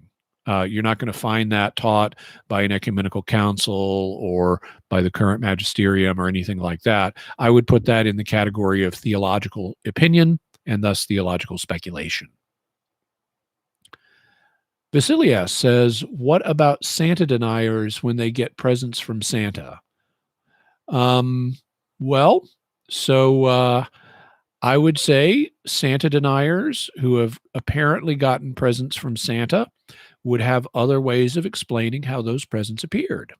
And it would then be a matter of discernment and critical thinking to decide whether the Santa hypothesis or rival hypotheses would best explain the appearance of the presents. The first other says, could God convert an atheist who grew up nominally Catholic to become a Protestant pastor supernaturally? Kreeft, I assume meaning Peter Kreeft, has a story of a nominal Catholic atheist student who nearly ended himself, but God supernaturally appeared as a pink hippo because he was so far gone and told him to repent, accept Jesus, become a pastor, and save souls. So God didn't tell him to become Catholic again. And the question is, can God supernaturally tell someone to come back to the Christian faith in general as a pastor, even though Catholicism is the fullness of truth? So it seems to me that there are a couple of things that could be at work in this kind of situation, assuming it's supernatural, which is the question. Could this be supernatural? So we're going to assume it's supernatural and then think of explanations for how it could work. And if we can't find any explanations for how it could work, then we would revert to the no, this is impossible hypothesis. So are there ways where this could be a genuine supernatural experience and it could work? Well, it seems to me the first thing that's relevant here is the consciousness of the recipient of the revelation, because God always accommodates. We are not capable of fully comprehending divine mysteries. And as a result, we draw upon, when we are touched by grace in a way that results in us receiving infused knowledge, we process that through our own intellectual and cultural backgrounds. And that means, and the church acknowledges this, you'll find this in the Congregation for the Doctrine of the Faith document on discerning apparitions. It talks about the fact that the consciousness of the seer may introduce elements into the experience. And so I could see how that could have an effect here. Maybe the message God is sending the person as he's calling them back to faith is you need to come back and you need to help bring other souls to me. And because of something in the seer's consciousness, subconsciously or whatever, that gets interpreted as you need to become a Protestant pastor. So God wasn't telling the person to become a Protestant pastor, but he was telling the person, come back to me and bring others to me. And that got processed on the human level as you need to come back and you need to become a Protestant pastor. So that's one way that this individual could have a genuine supernatural experience of God calling them back and calling them to save souls, without signing off on every little detail in the perception of what this person experienced. Now, there's a second hypothesis that is worth thinking about in this connection, which is that God leads us in stages. And God does not communicate the fullness of his truth all at once to people. We see this very clearly in the history in biblical history. Jesus himself makes this point that at the time of Moses, because the Israelites' hearts were hard, God blessed but regulated certain practices they had that were not God's ideal and were not ultimately what God wanted, but he was willing to accept them for a time. And then as he disclosed more about himself and his ways to the Israelites, he clarified what the fullness of his will was. And if you look back at some of those passages in the Old Testament, you could think, oh, God's approving of this. Well, really, no, he's tolerating this. And if you read the passage carefully, you will see that he is actually regulating it to make it less bad than it would otherwise be, on the way to giving them a full abolition of just don't do this. And the classic example of that is the regulation of divorce, which then and Jesus, when he's come as God's son to give us the full revelation for the Christian age, he says that's just not God's will, to divorce and remarry somebody if you were validly married to them. Now, Jesus himself, in educating the 12 disciples, he tells them in John's gospel, I have many things to say to you that you cannot now bear. And so Jesus himself has a form of progressive revelation where he reveals certain things about God's truth to them, but not everything all at once. And so it's natural to say, well, in the case of God communicating with someone and saying, I want you to go here and minister,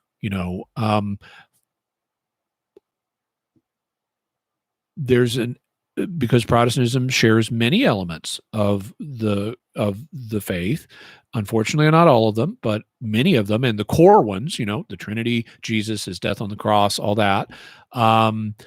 It seems to me that in bringing along that individual person back from a position of atheism to the fullness of truth that person will have in heaven, can God bring them back in stages and say, I want you to go here and get some experience and do some ministry for me as part of a larger project of bringing the person into the fullness of Catholic truth?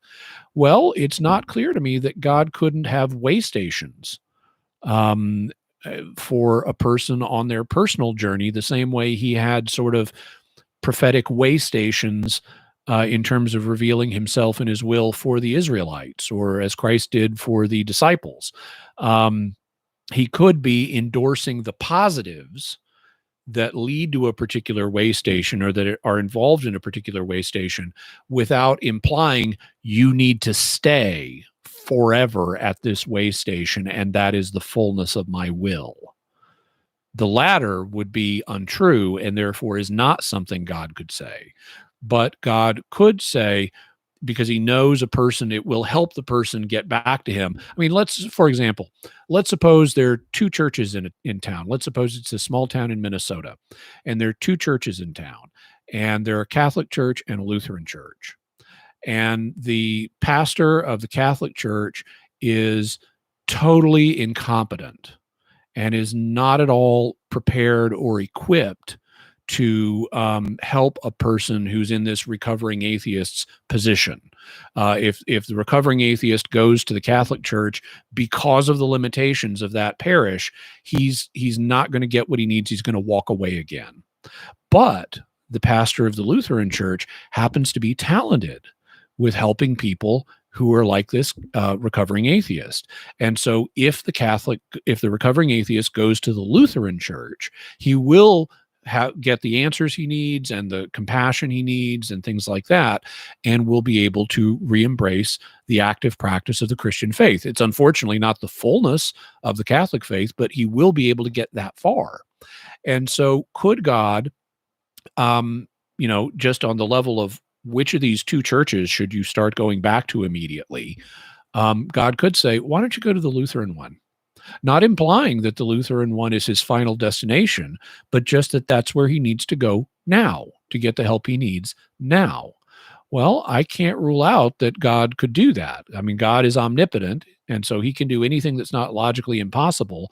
I am not seeing it being logically impossible to say God could lead a person to him without implying anything false.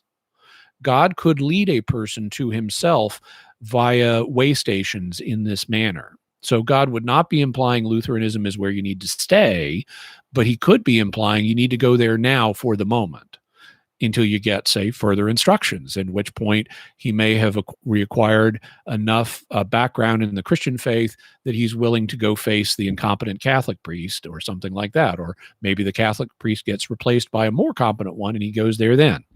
So, so that's a bit of a meditation on that, but I hope that's helpful. Let's see who's next. I should hydrate again real quick.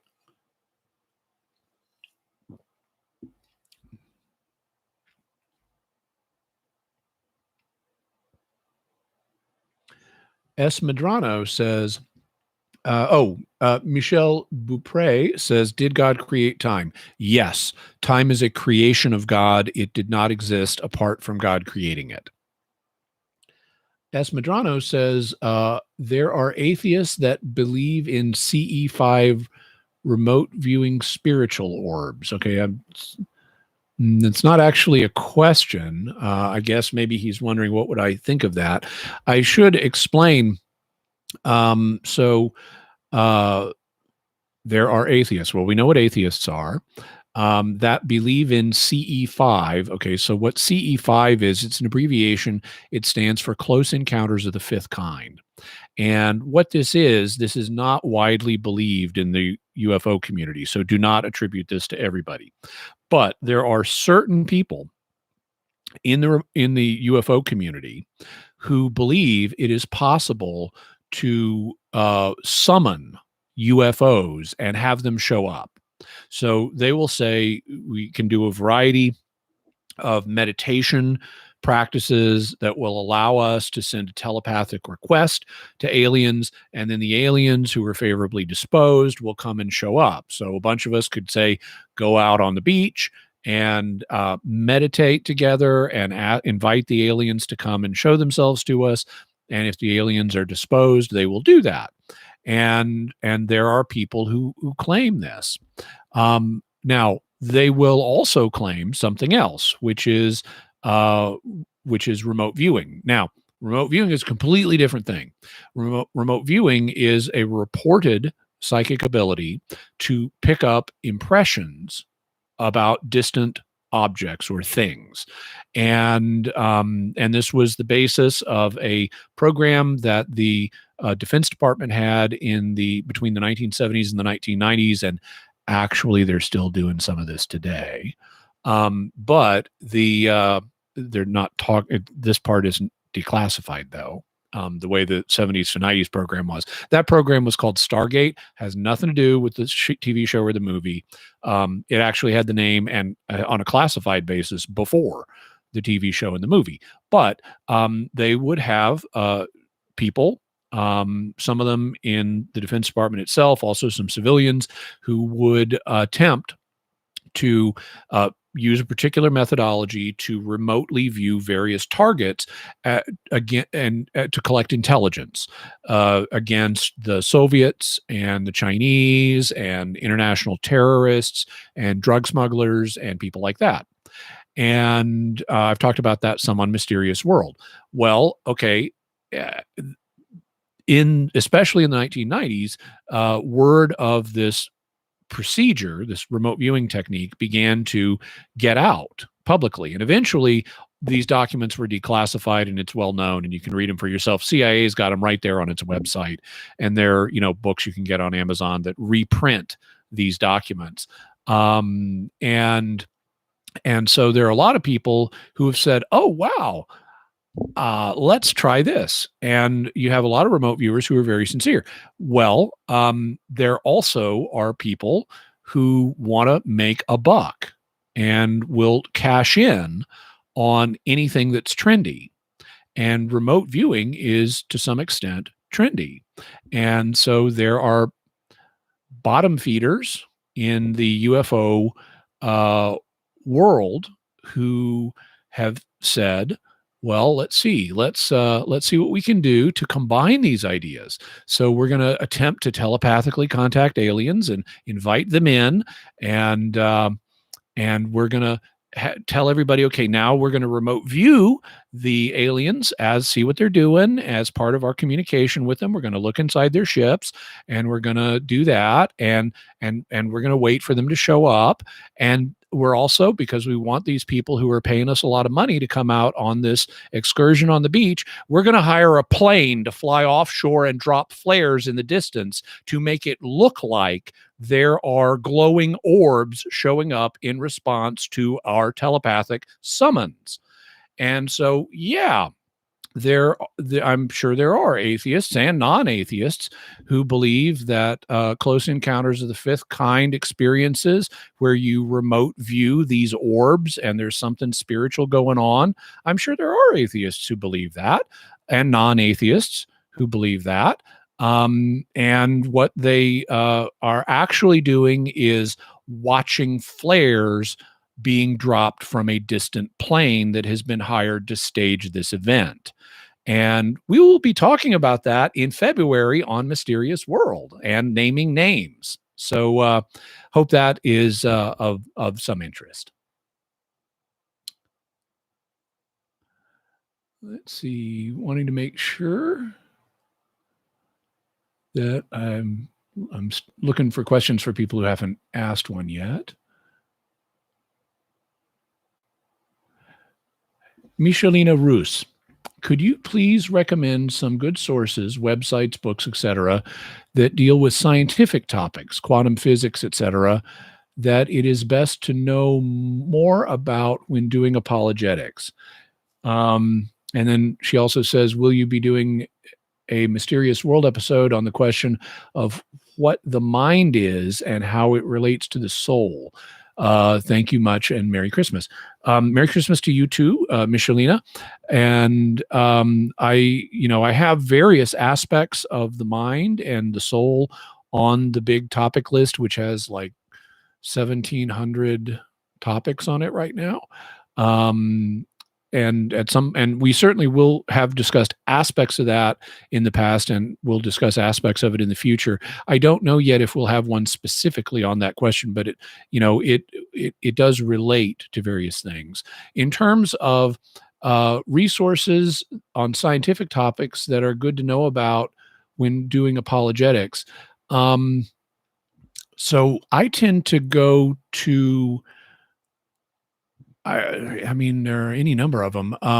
The areas scientifically that come up most often apologetically are not things like quantum mechanics.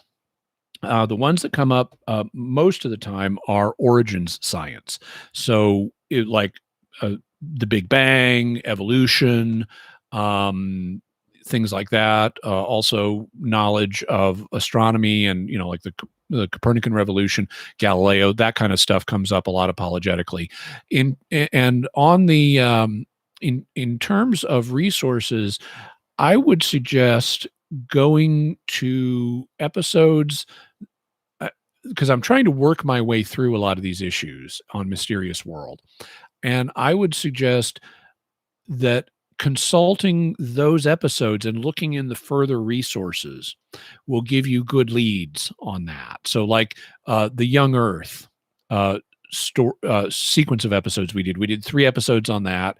We did 2 episodes on the Great Flood. And whenever we look at one of these mysteries, I try to say, okay, let's look at the faith question first and see what our range of options is regarding, flat Earth would be another one you might want to check out. But I look at the range of options for what would the faith permit. And then I'll do a second element, which may be one or more episode, where I say, now let's look at what the science has to say about which of the permitted faith options is most likely true. And in the further resources for each episode, I will have, links to books and videos and articles and things like that, that address those topics, not just from the faith perspective, but also from the scientific perspective. So I would say looking at those, it would be a good way to get resources tailored to specific scientific questions interacting with apologetics. In terms of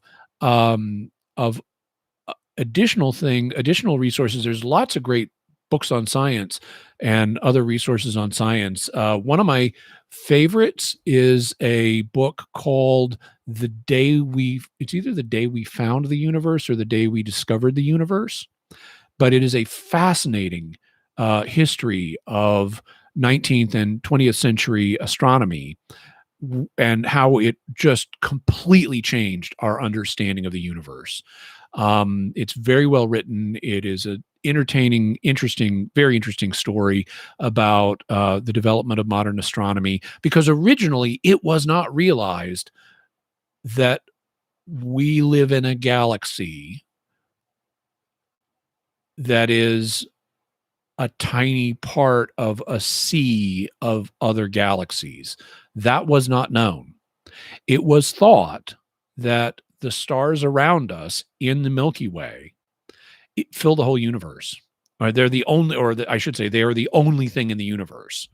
And what, even though you could look up through a telescope and see the Andromeda galaxy, which is the nearest big galaxy to us, people didn't realize what it was. It was thought that they called it, because it's got a spiral shape, it and other galaxies, they called spiral nebula. And they thought this is like another nebula that we would find here in the Milky Way. So they didn't realize that the spiral nebula were actual galaxies like ours. They thought it's just a little local, it's just a solar system forming over there.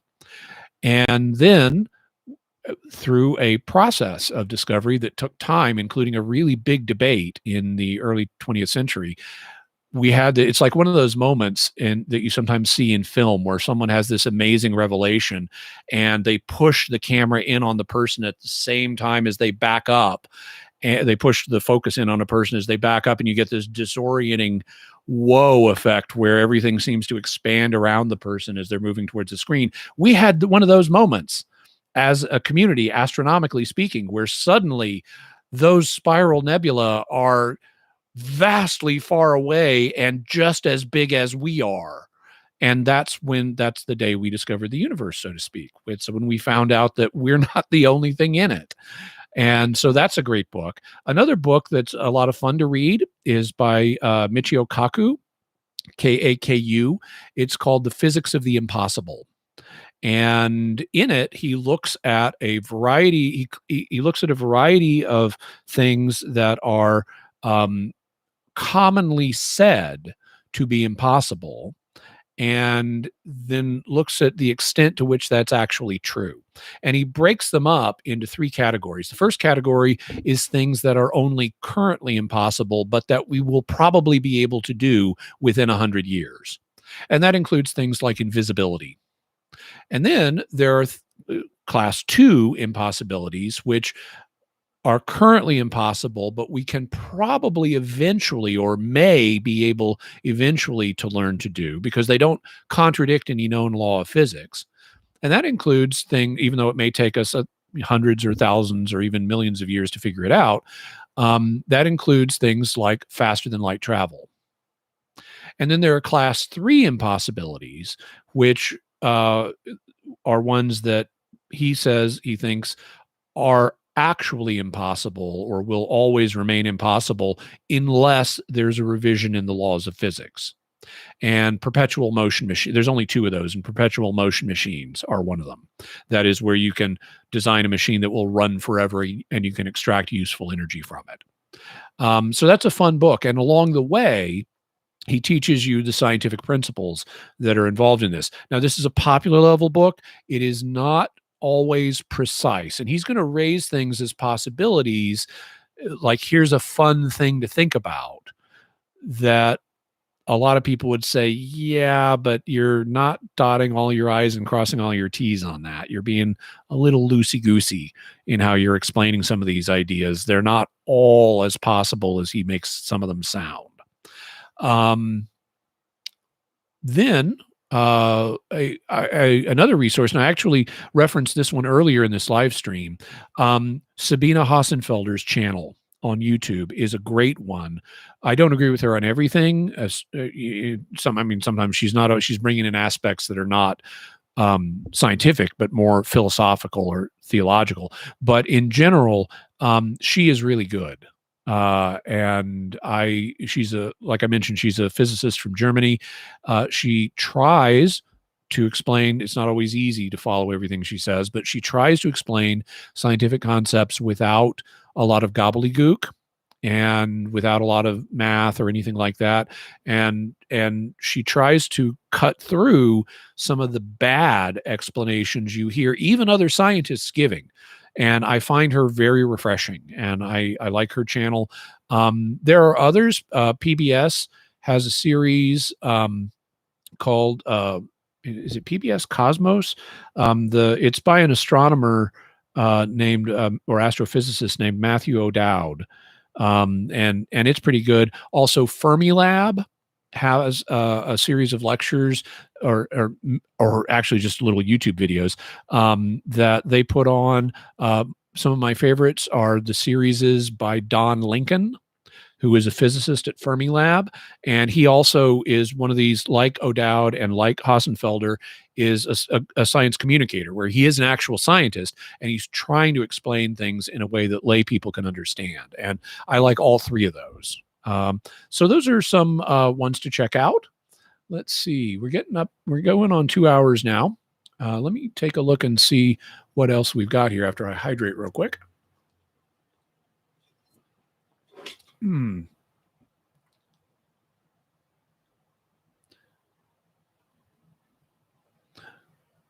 So oops, now I need to scroll back. And it seems that the chat is scaling, so I may have difficulty finding my way back. But, that's what happens when you're moving around in a TARDIS. Oh, yeah, dramatically expanded. Okay, so I'm going to just plop down somewhere and see what questions are starting.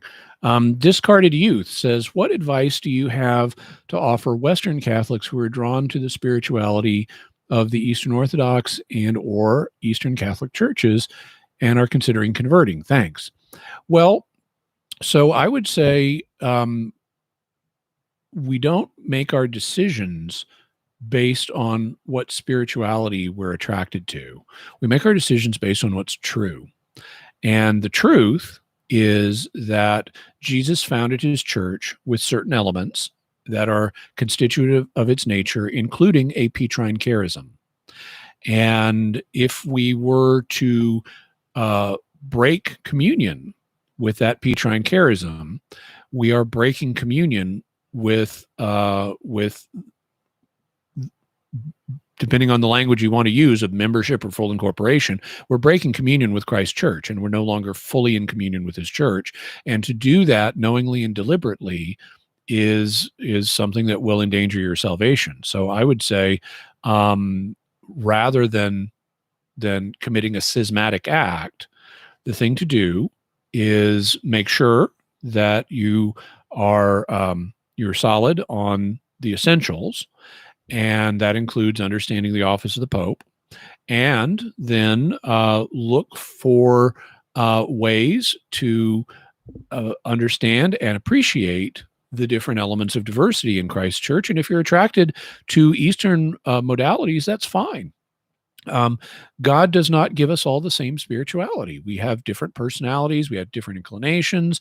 We can have different spiritualities at different times in our lives, because God doesn't give us a stamp at birth that says this is your spirituality. We grow and change and can be attracted to different things at different times, depending on where we are in our journey with God. And our goal is always to grow closer to him and to bring other people closer to him. And so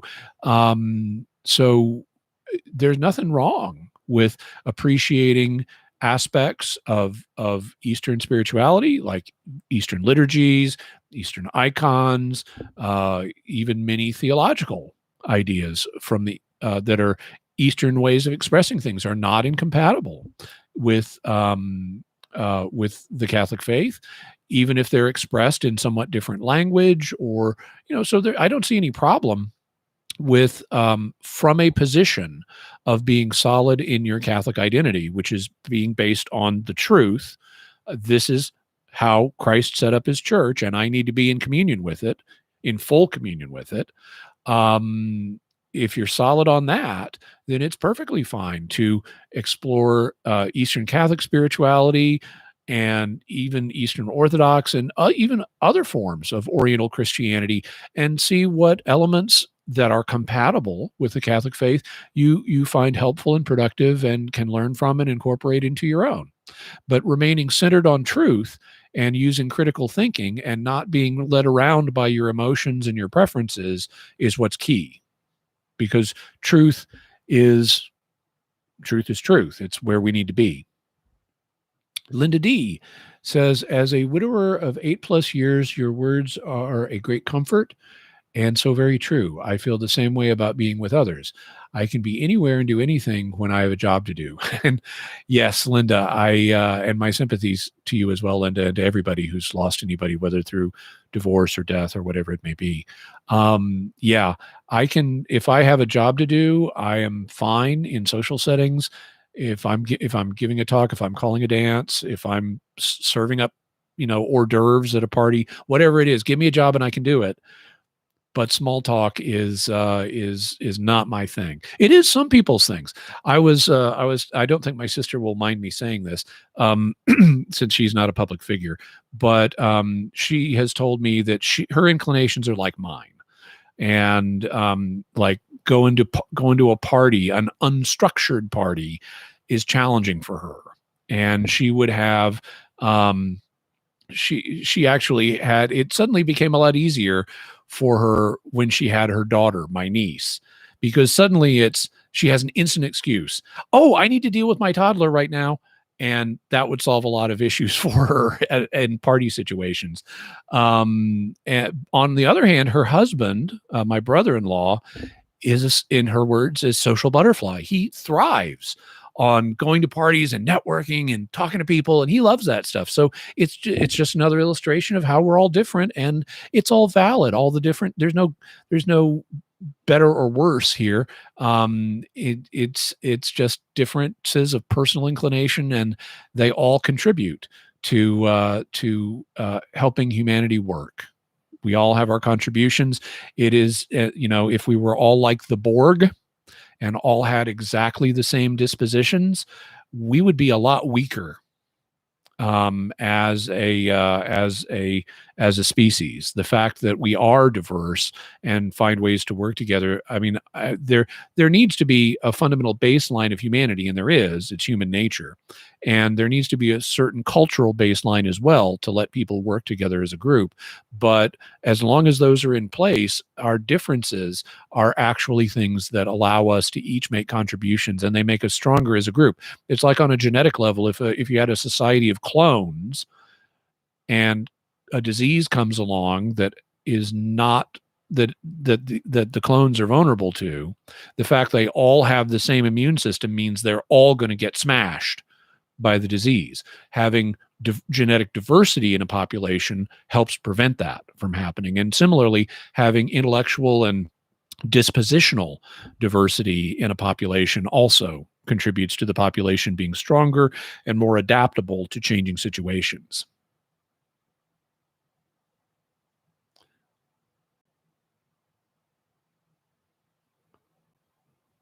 Let's see. Chris JPF 33 says, is it theologically sound to say that God's mercy is so great that it is possible that Hitler could be in heaven? Absolutely. Absolutely. It's God's mercy is so great that it is infinite. And as a result, no matter what you've done, God can be merciful and can forgive it, and will if you repent. So if Hitler repented, even in the last seconds of life, as the or milliseconds of life, as after the bullet went through his brain and he's bleeding out. If he's and yes, on Mysterious World, we will talk about different theories about what happened to Hitler. But absolutely, Hitler was a finite creature, and no matter what sins he committed, God's infinite mercy is capable of forgiving them if he repents, even if it's in a mysterious way at the last moment of life.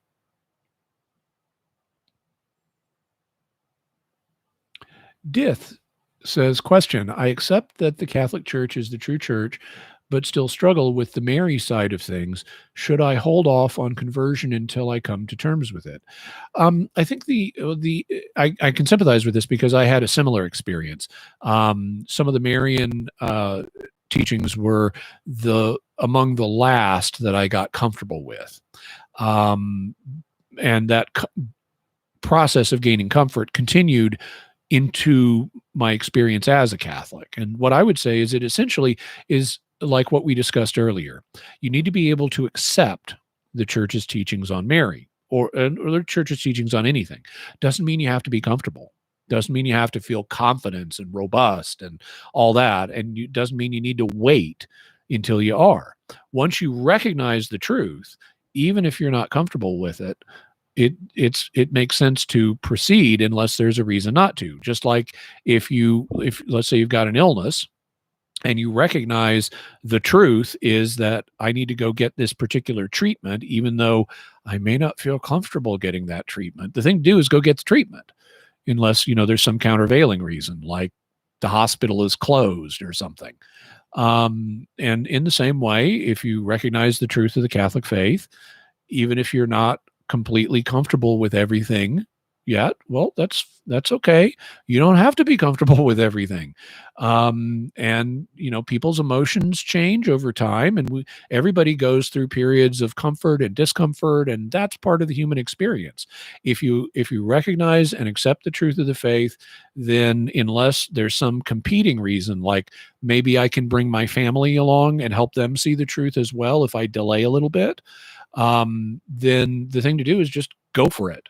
If you've recognized the truth and there's nothing like that that would hold you back, go ahead and embrace it, and your emotions will adjust, with time. And I had a very similar experience, so I speak from personal experience in that regard, as well as from the cognitive perspective on that.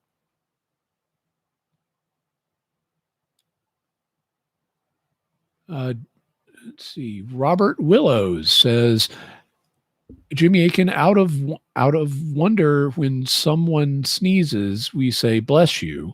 Is there some sort of blessing faith-wise, or is it how I was taught something nice to say?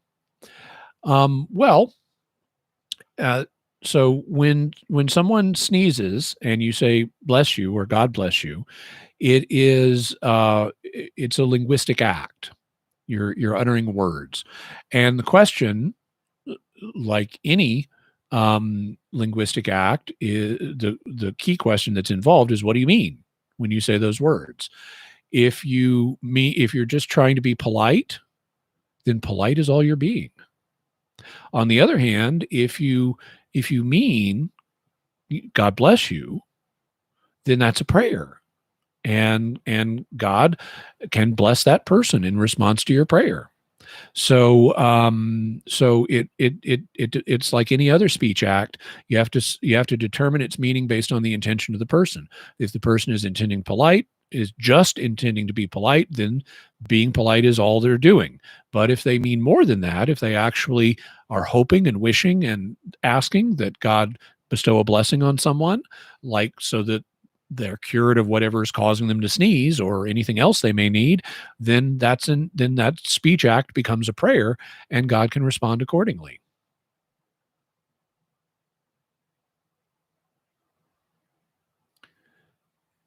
And I've been going for a little more than 2 hours now, and I'd set 2 hours as kind of a goal, so I'm going to go soon, but let me take another question or two. I'm just scrolling down to see someone who hasn't asked one yet.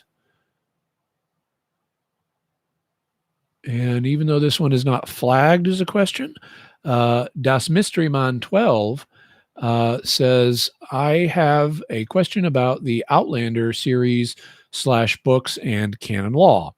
And then there's a spoiler warning. So, spoiler warning 5, 4, you can mute 5, 4, 3, 2, 1. Claire, the main character from the 1940s, Catholic and already married, goes back in time to 18th century Scotland. She meets Jamie, also Catholic, and marries him so she could be under his protection. They consummate the marriage, but later on she goes back to the 1940s to her husband, also Catholic, never got an annulment or a divorce. Later, she somehow goes back to the 18th century to Jamie, still married to him. Which one of those marriages was canonically valid? Okay. So, the current edition of the Code of Canon Law is not configured to answer this question for us. And so as a result, the answer is debatable. It's something, in order to ultimately know the answer to this question, you would need to get what's known as an authentic interpretation from the Pontifical Commission for the Interpretation of Legislative Texts. So there is actually a mechanism that the church has by which you could get a ruling on this, but the code is currently underdetermined in that it doesn't deal with time. It doesn't establish principles in a way that would fully determine the answer for us. Having said that, one argument would be that when Claire leaves the 1940s and goes back to the 18th century, I think it said, 18th century Scotland. So she goes back to the 1700s, and her husband is no longer alive from her frame of reference, because her frame of reference is now in the 1700s, and her husband is no longer alive. And because he's not alive in the 1700s. So in terms of her experience, he's no longer alive. And that can mean that she's no longer married to him, in which case she would be free to marry Jamie. And it would be a valid marriage. And then if she goes back to the 1940s, now let me reverse the arrow of time on that just to explain that principle a little more. Suppose it's the 1940s and you're married to someone and you're progressing forward in time in the normal way, and then your spouse dies. Well, in your frame of reference, your spouse is not alive, your former spouse. And so you're no longer married. They are your former spouse. You're free to marry someone else. This is the argument we're exploring is essentially the same thing with the arrow of time flipped. Claire has gone back to a new frame of reference, and in that frame of reference in the 1700s, her spouse that she was married to is not alive. Therefore, she is not married to him, and she's free to marry somebody else like Jamie. So then that happens. Now she goes back to the 1940s. Jamie is no longer alive. She's no longer married to Jamie, but the person she did say vows with is alive in the 1940s, so she would be married to that guy automatically. And so that is one way of interpreting it. If you have exchanged matrimonial consent with someone, then anytime you're alive in a wayfaring state in the same frame of reference temporally, you're married to that person. And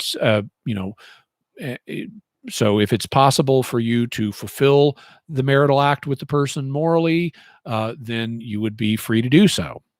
The question gets more interesting if you now you could say, well, wait a minute, what if the marriage perdured even though the spouse is not alive in the same time frame? Well, that's a possibility. So the idea here would be that Jamie is married to her 20th century husband. She goes back to the 18th century, and somehow she's still married to that guy. Well, one could imagine a scenario where that would be true. It is not what the Catholic Church has taught. So this would be within the realm of speculation theologically, but I think it's a possible speculation. In order for canon law to recognize this principle, you would need to be in a situation where time travel is common enough to where Claire could get back to her 20th century husband, because the current formulation of canon law, which is a matter of church teaching and is endorsed actually in the Bible, where if you're proceeding through time and your spouse dies, you're not married anymore to that person and you're free to marry someone else. That's based on the fact that that spouses, once they go, they don't come back in the same time frame. And so they've left, they're no longer alive, and that's why you're free to marry. But what if we complicate that situation? What if Lazarus had been married? And, well, most Jewish men were. Maybe even though Lazarus doesn't have a wife that's mentioned in Scripture, maybe he had one. And then when Lazarus dies, his wife is free. She could marry someone else. It'd be really quick, but she could marry someone else. And then Jesus comes along, resurrects Lazarus. The normal way to look at it is that marriage has revived. You wouldn't expect Lazarus and Mrs. Lazarus to get married again. It would be expected. They're still spouses. They don't need to get remarried. But the question is, what was the mechanism that allowed the marriage to revive? Did the marriage somehow perdure through the death of Lazarus, where he's no longer alive?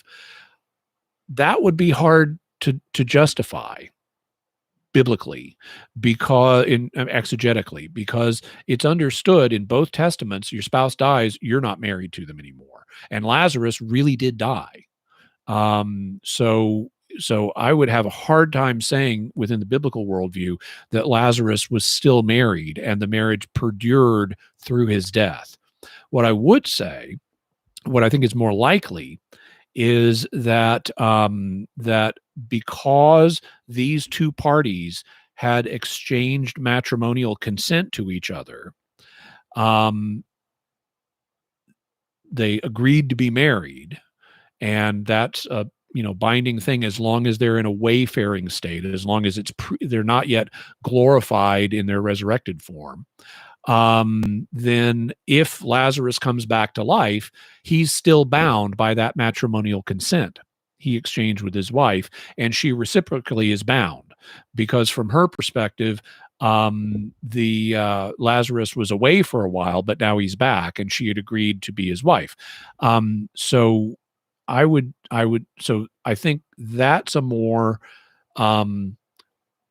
plausible reading, that it's consent based rather than something else is perduring through a period where they're not both alive in the same time frame.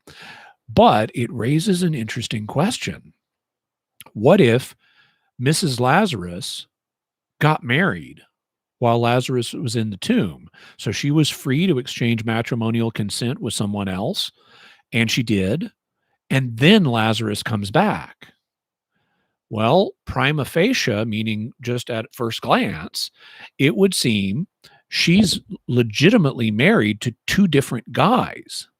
Now, and this would be a form of polygamy, and the specific form it's known as is polyandry, where a woman has two husbands, or more than one husband, and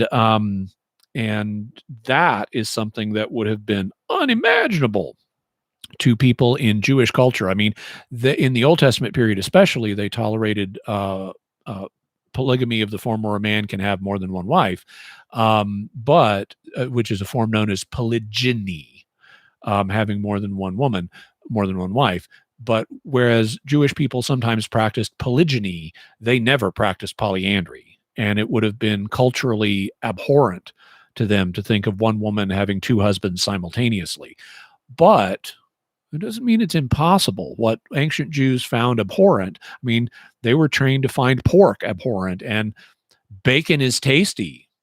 So, so just what they would have found abhorrent is not a strict test here. And so it would really come down to if the consent within a frame, if the consent plus frame of reference model is true, then whether one possible test for the validity of that hypothesis would be, what do you think of, would it be possible for someone, not advisable or anything like that, but would it be possible for someone to end up with two spouses through this kind of situation?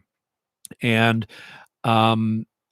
even though the church does have teachings about monogamy, they are framed in such a way that they don't cover every single possibility.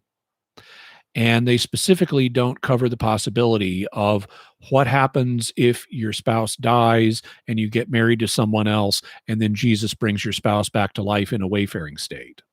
So that's not a question the church has addressed. And consequently, you could achieve the same effect through time travel.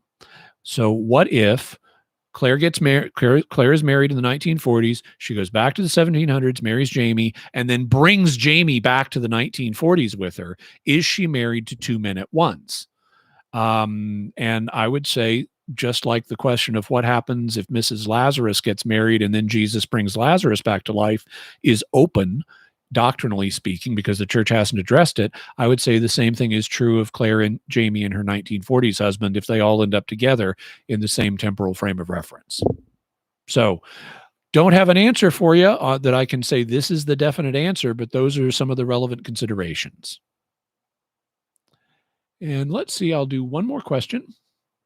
And I'm going to scroll all the way to the bottom because something may have come up that at least I won't explain the whole logic behind it, but I'm trying to be nice. And I'm going to scroll up to the person who's most recently asked a question that I can easily spot as a question and who has not asked one. And here's one. Luke Crossman says, question, advice for someone struggling, trying to find out which denomination is correct. I'm former LDS. For a few years, looking into Catholicism, Lutheranism, and Eastern Orthodoxy. I worry too much about what group to join. Okay. So thank you very much, Luke, and I'll give you the assistance I can. Now, for people who may not be aware, although I think at this point most people would be aware, LDS is Latter-day Saints, or what's commonly called Mormon. So Luke has a Mormon background, and he's been looking into Trinitarian forms of Christianity like Catholicism, Lutheranism, and Orthodoxy. And good for you. I mean, from my perspective, Luke, I mean, that's a move towards genuine, authentic, historic Christianity. And that's a sign of God's grace working in your life. And that's wonderful that that's happening and that you've cooperated with it and are actively considering this. Now, as a Catholic and as a Catholic apologist, I tell you my conclusion would be that you should become Catholic. In terms of general principle, well, I believe in truth-based religious decisions. So even though there may be personal preferences or emotions pulling you one way or the other, my inclination is say, do your best to determine what the truth is. Try to set aside emotion and preference and look at the arguments and apply critical thinking. And from a Catholic point of view, I would say that there's actually a lot of agreement between all three of those groups that you named. There may be others that you're considering, but between Catholicism, Lutheranism, and Orthodoxy, there's quite a considerable amount of agreement, and that means including things like justification. As you may know, the Catholic Church a number of years ago signed a joint declaration on justification that said, in essence, that when you learn to translate our language between the different communities, and when you take into account the fact we emphasize different things to different degrees, then we're really much more in agreement than is commonly recognized, and we don't need to be. The remaining differences are such that they shouldn't fundamentally divide us. But if you want information on that topic in particular, you could check out a book I wrote called The Drama of Salvation. Now, setting aside that, so you have a broadly sacramental understanding of all three of these groups. They all believe in baptismal regeneration and things like that. They believe in the real presence, even if they believe some of the particulars are different.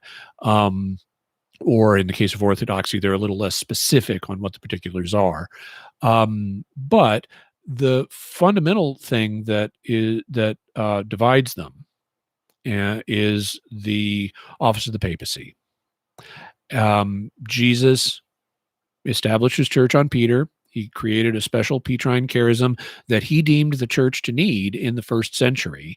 And if it needed it then, it's going to continue to need it. It's like anything else. Jesus gave the disciples the authority to forgive sins. Well, people haven't stopped sinning. They're going to need absolution in the future, not just in the first century. So there's going to be an ongoing sacrament of confession. In the same way, if there needs to be a coordinating leader for the church in the first century after Jesus goes back to heaven, well, then there's going to need to be one in later ages too. And so there's a Petrine charism that has been passed on in the church, and the question is going to be whose interpretation of the Petrine charism is most reasonable. And I would say that God is more likely to guide the group of Christians into the correct understanding of a divinely instituted office if they actually are in communion with the divinely instituted office that God is working through. I mean, it's more likely, to my mind, that if you are in union with an institution that God has created to work through in the world, you're going to have a better understanding on average over time if you're actually in union with that divine institution than if you're in a state of separation from it. And a biblical parallel I would point to in that regard is the temple. God said, okay, I've chosen Jerusalem. This is where I'm going to put my name. This is where my house is going to be. And if you want to worship me, you need to be doing it through this temple. This is where I'm working. This is where I'm manifesting. This is the institution I'm working through. And when the 10 northern tribes seceded from the union and set up their rival temple, some of them said, actually God kind of said we need to worship at Jerusalem, and we shouldn't be worshiping in Samaria. And the people who said that and the Judeans were right. The ones who were in union with God's actual institution that he had set up as the national worship center were correct. And the people who were in separation and set up their own independent worship centers, like at Dan and Bethel and so forth, they were wrong. And in the same way, if it's established that God set up within the church a Petrine institution for its government, then he's most likely to guide the people who are in communion with that institution into a correct understanding of it, as opposed to people who have separated from it. So I would make a prima facie case on that basis for the Catholic understanding of the papacy is more likely to be true than the Orthodox understanding of the papacy or the Lutheran understanding of the papacy. And there are other considerations that one could go through, but just on a kind of prima facie level, that's how I would, and how I actually did when I was becoming Catholic, because I looked at Lutheranism, I looked at Orthodoxy, I looked at other groups as well, and I concluded that in fact, in part because of the arguments I just gave, that the Catholic understanding of these matters was the most likely one to be true, and so on that basis, I became Catholic, even though it meant me not being quite comfortable at first with everything. because comfort isn't what's important. Truth is. If you'd like to read more about all that, I would suggest checking out on my website, jimmyakin.com. I have a paper called Why Be Catholic and Exercise for Evangelicals, which goes into the papacy and its basis biblically and some of what we just covered. Also, I wrote a piece, I believe it is called Why I'm Not Eastern Orthodox, but if you Google Jimmy Akin, Why I'm Not Eastern Orthodox, that should come up. I forget if I have it on my own website or if it's at Catholic.com. It may be at both. But I hope that's helpful. And please let me know if I can be of further assistance. And with that, we've been going for almost 2.5 hours, and my voice is largely held up. And I want to be respectful of other people's time, but I want to wish everybody who's listening, either live or in the future, because this is going to be archived on YouTube, have a very merry rest of the Christmas day and Christmas season. And may God bless you always. And I'll talk to you in the future.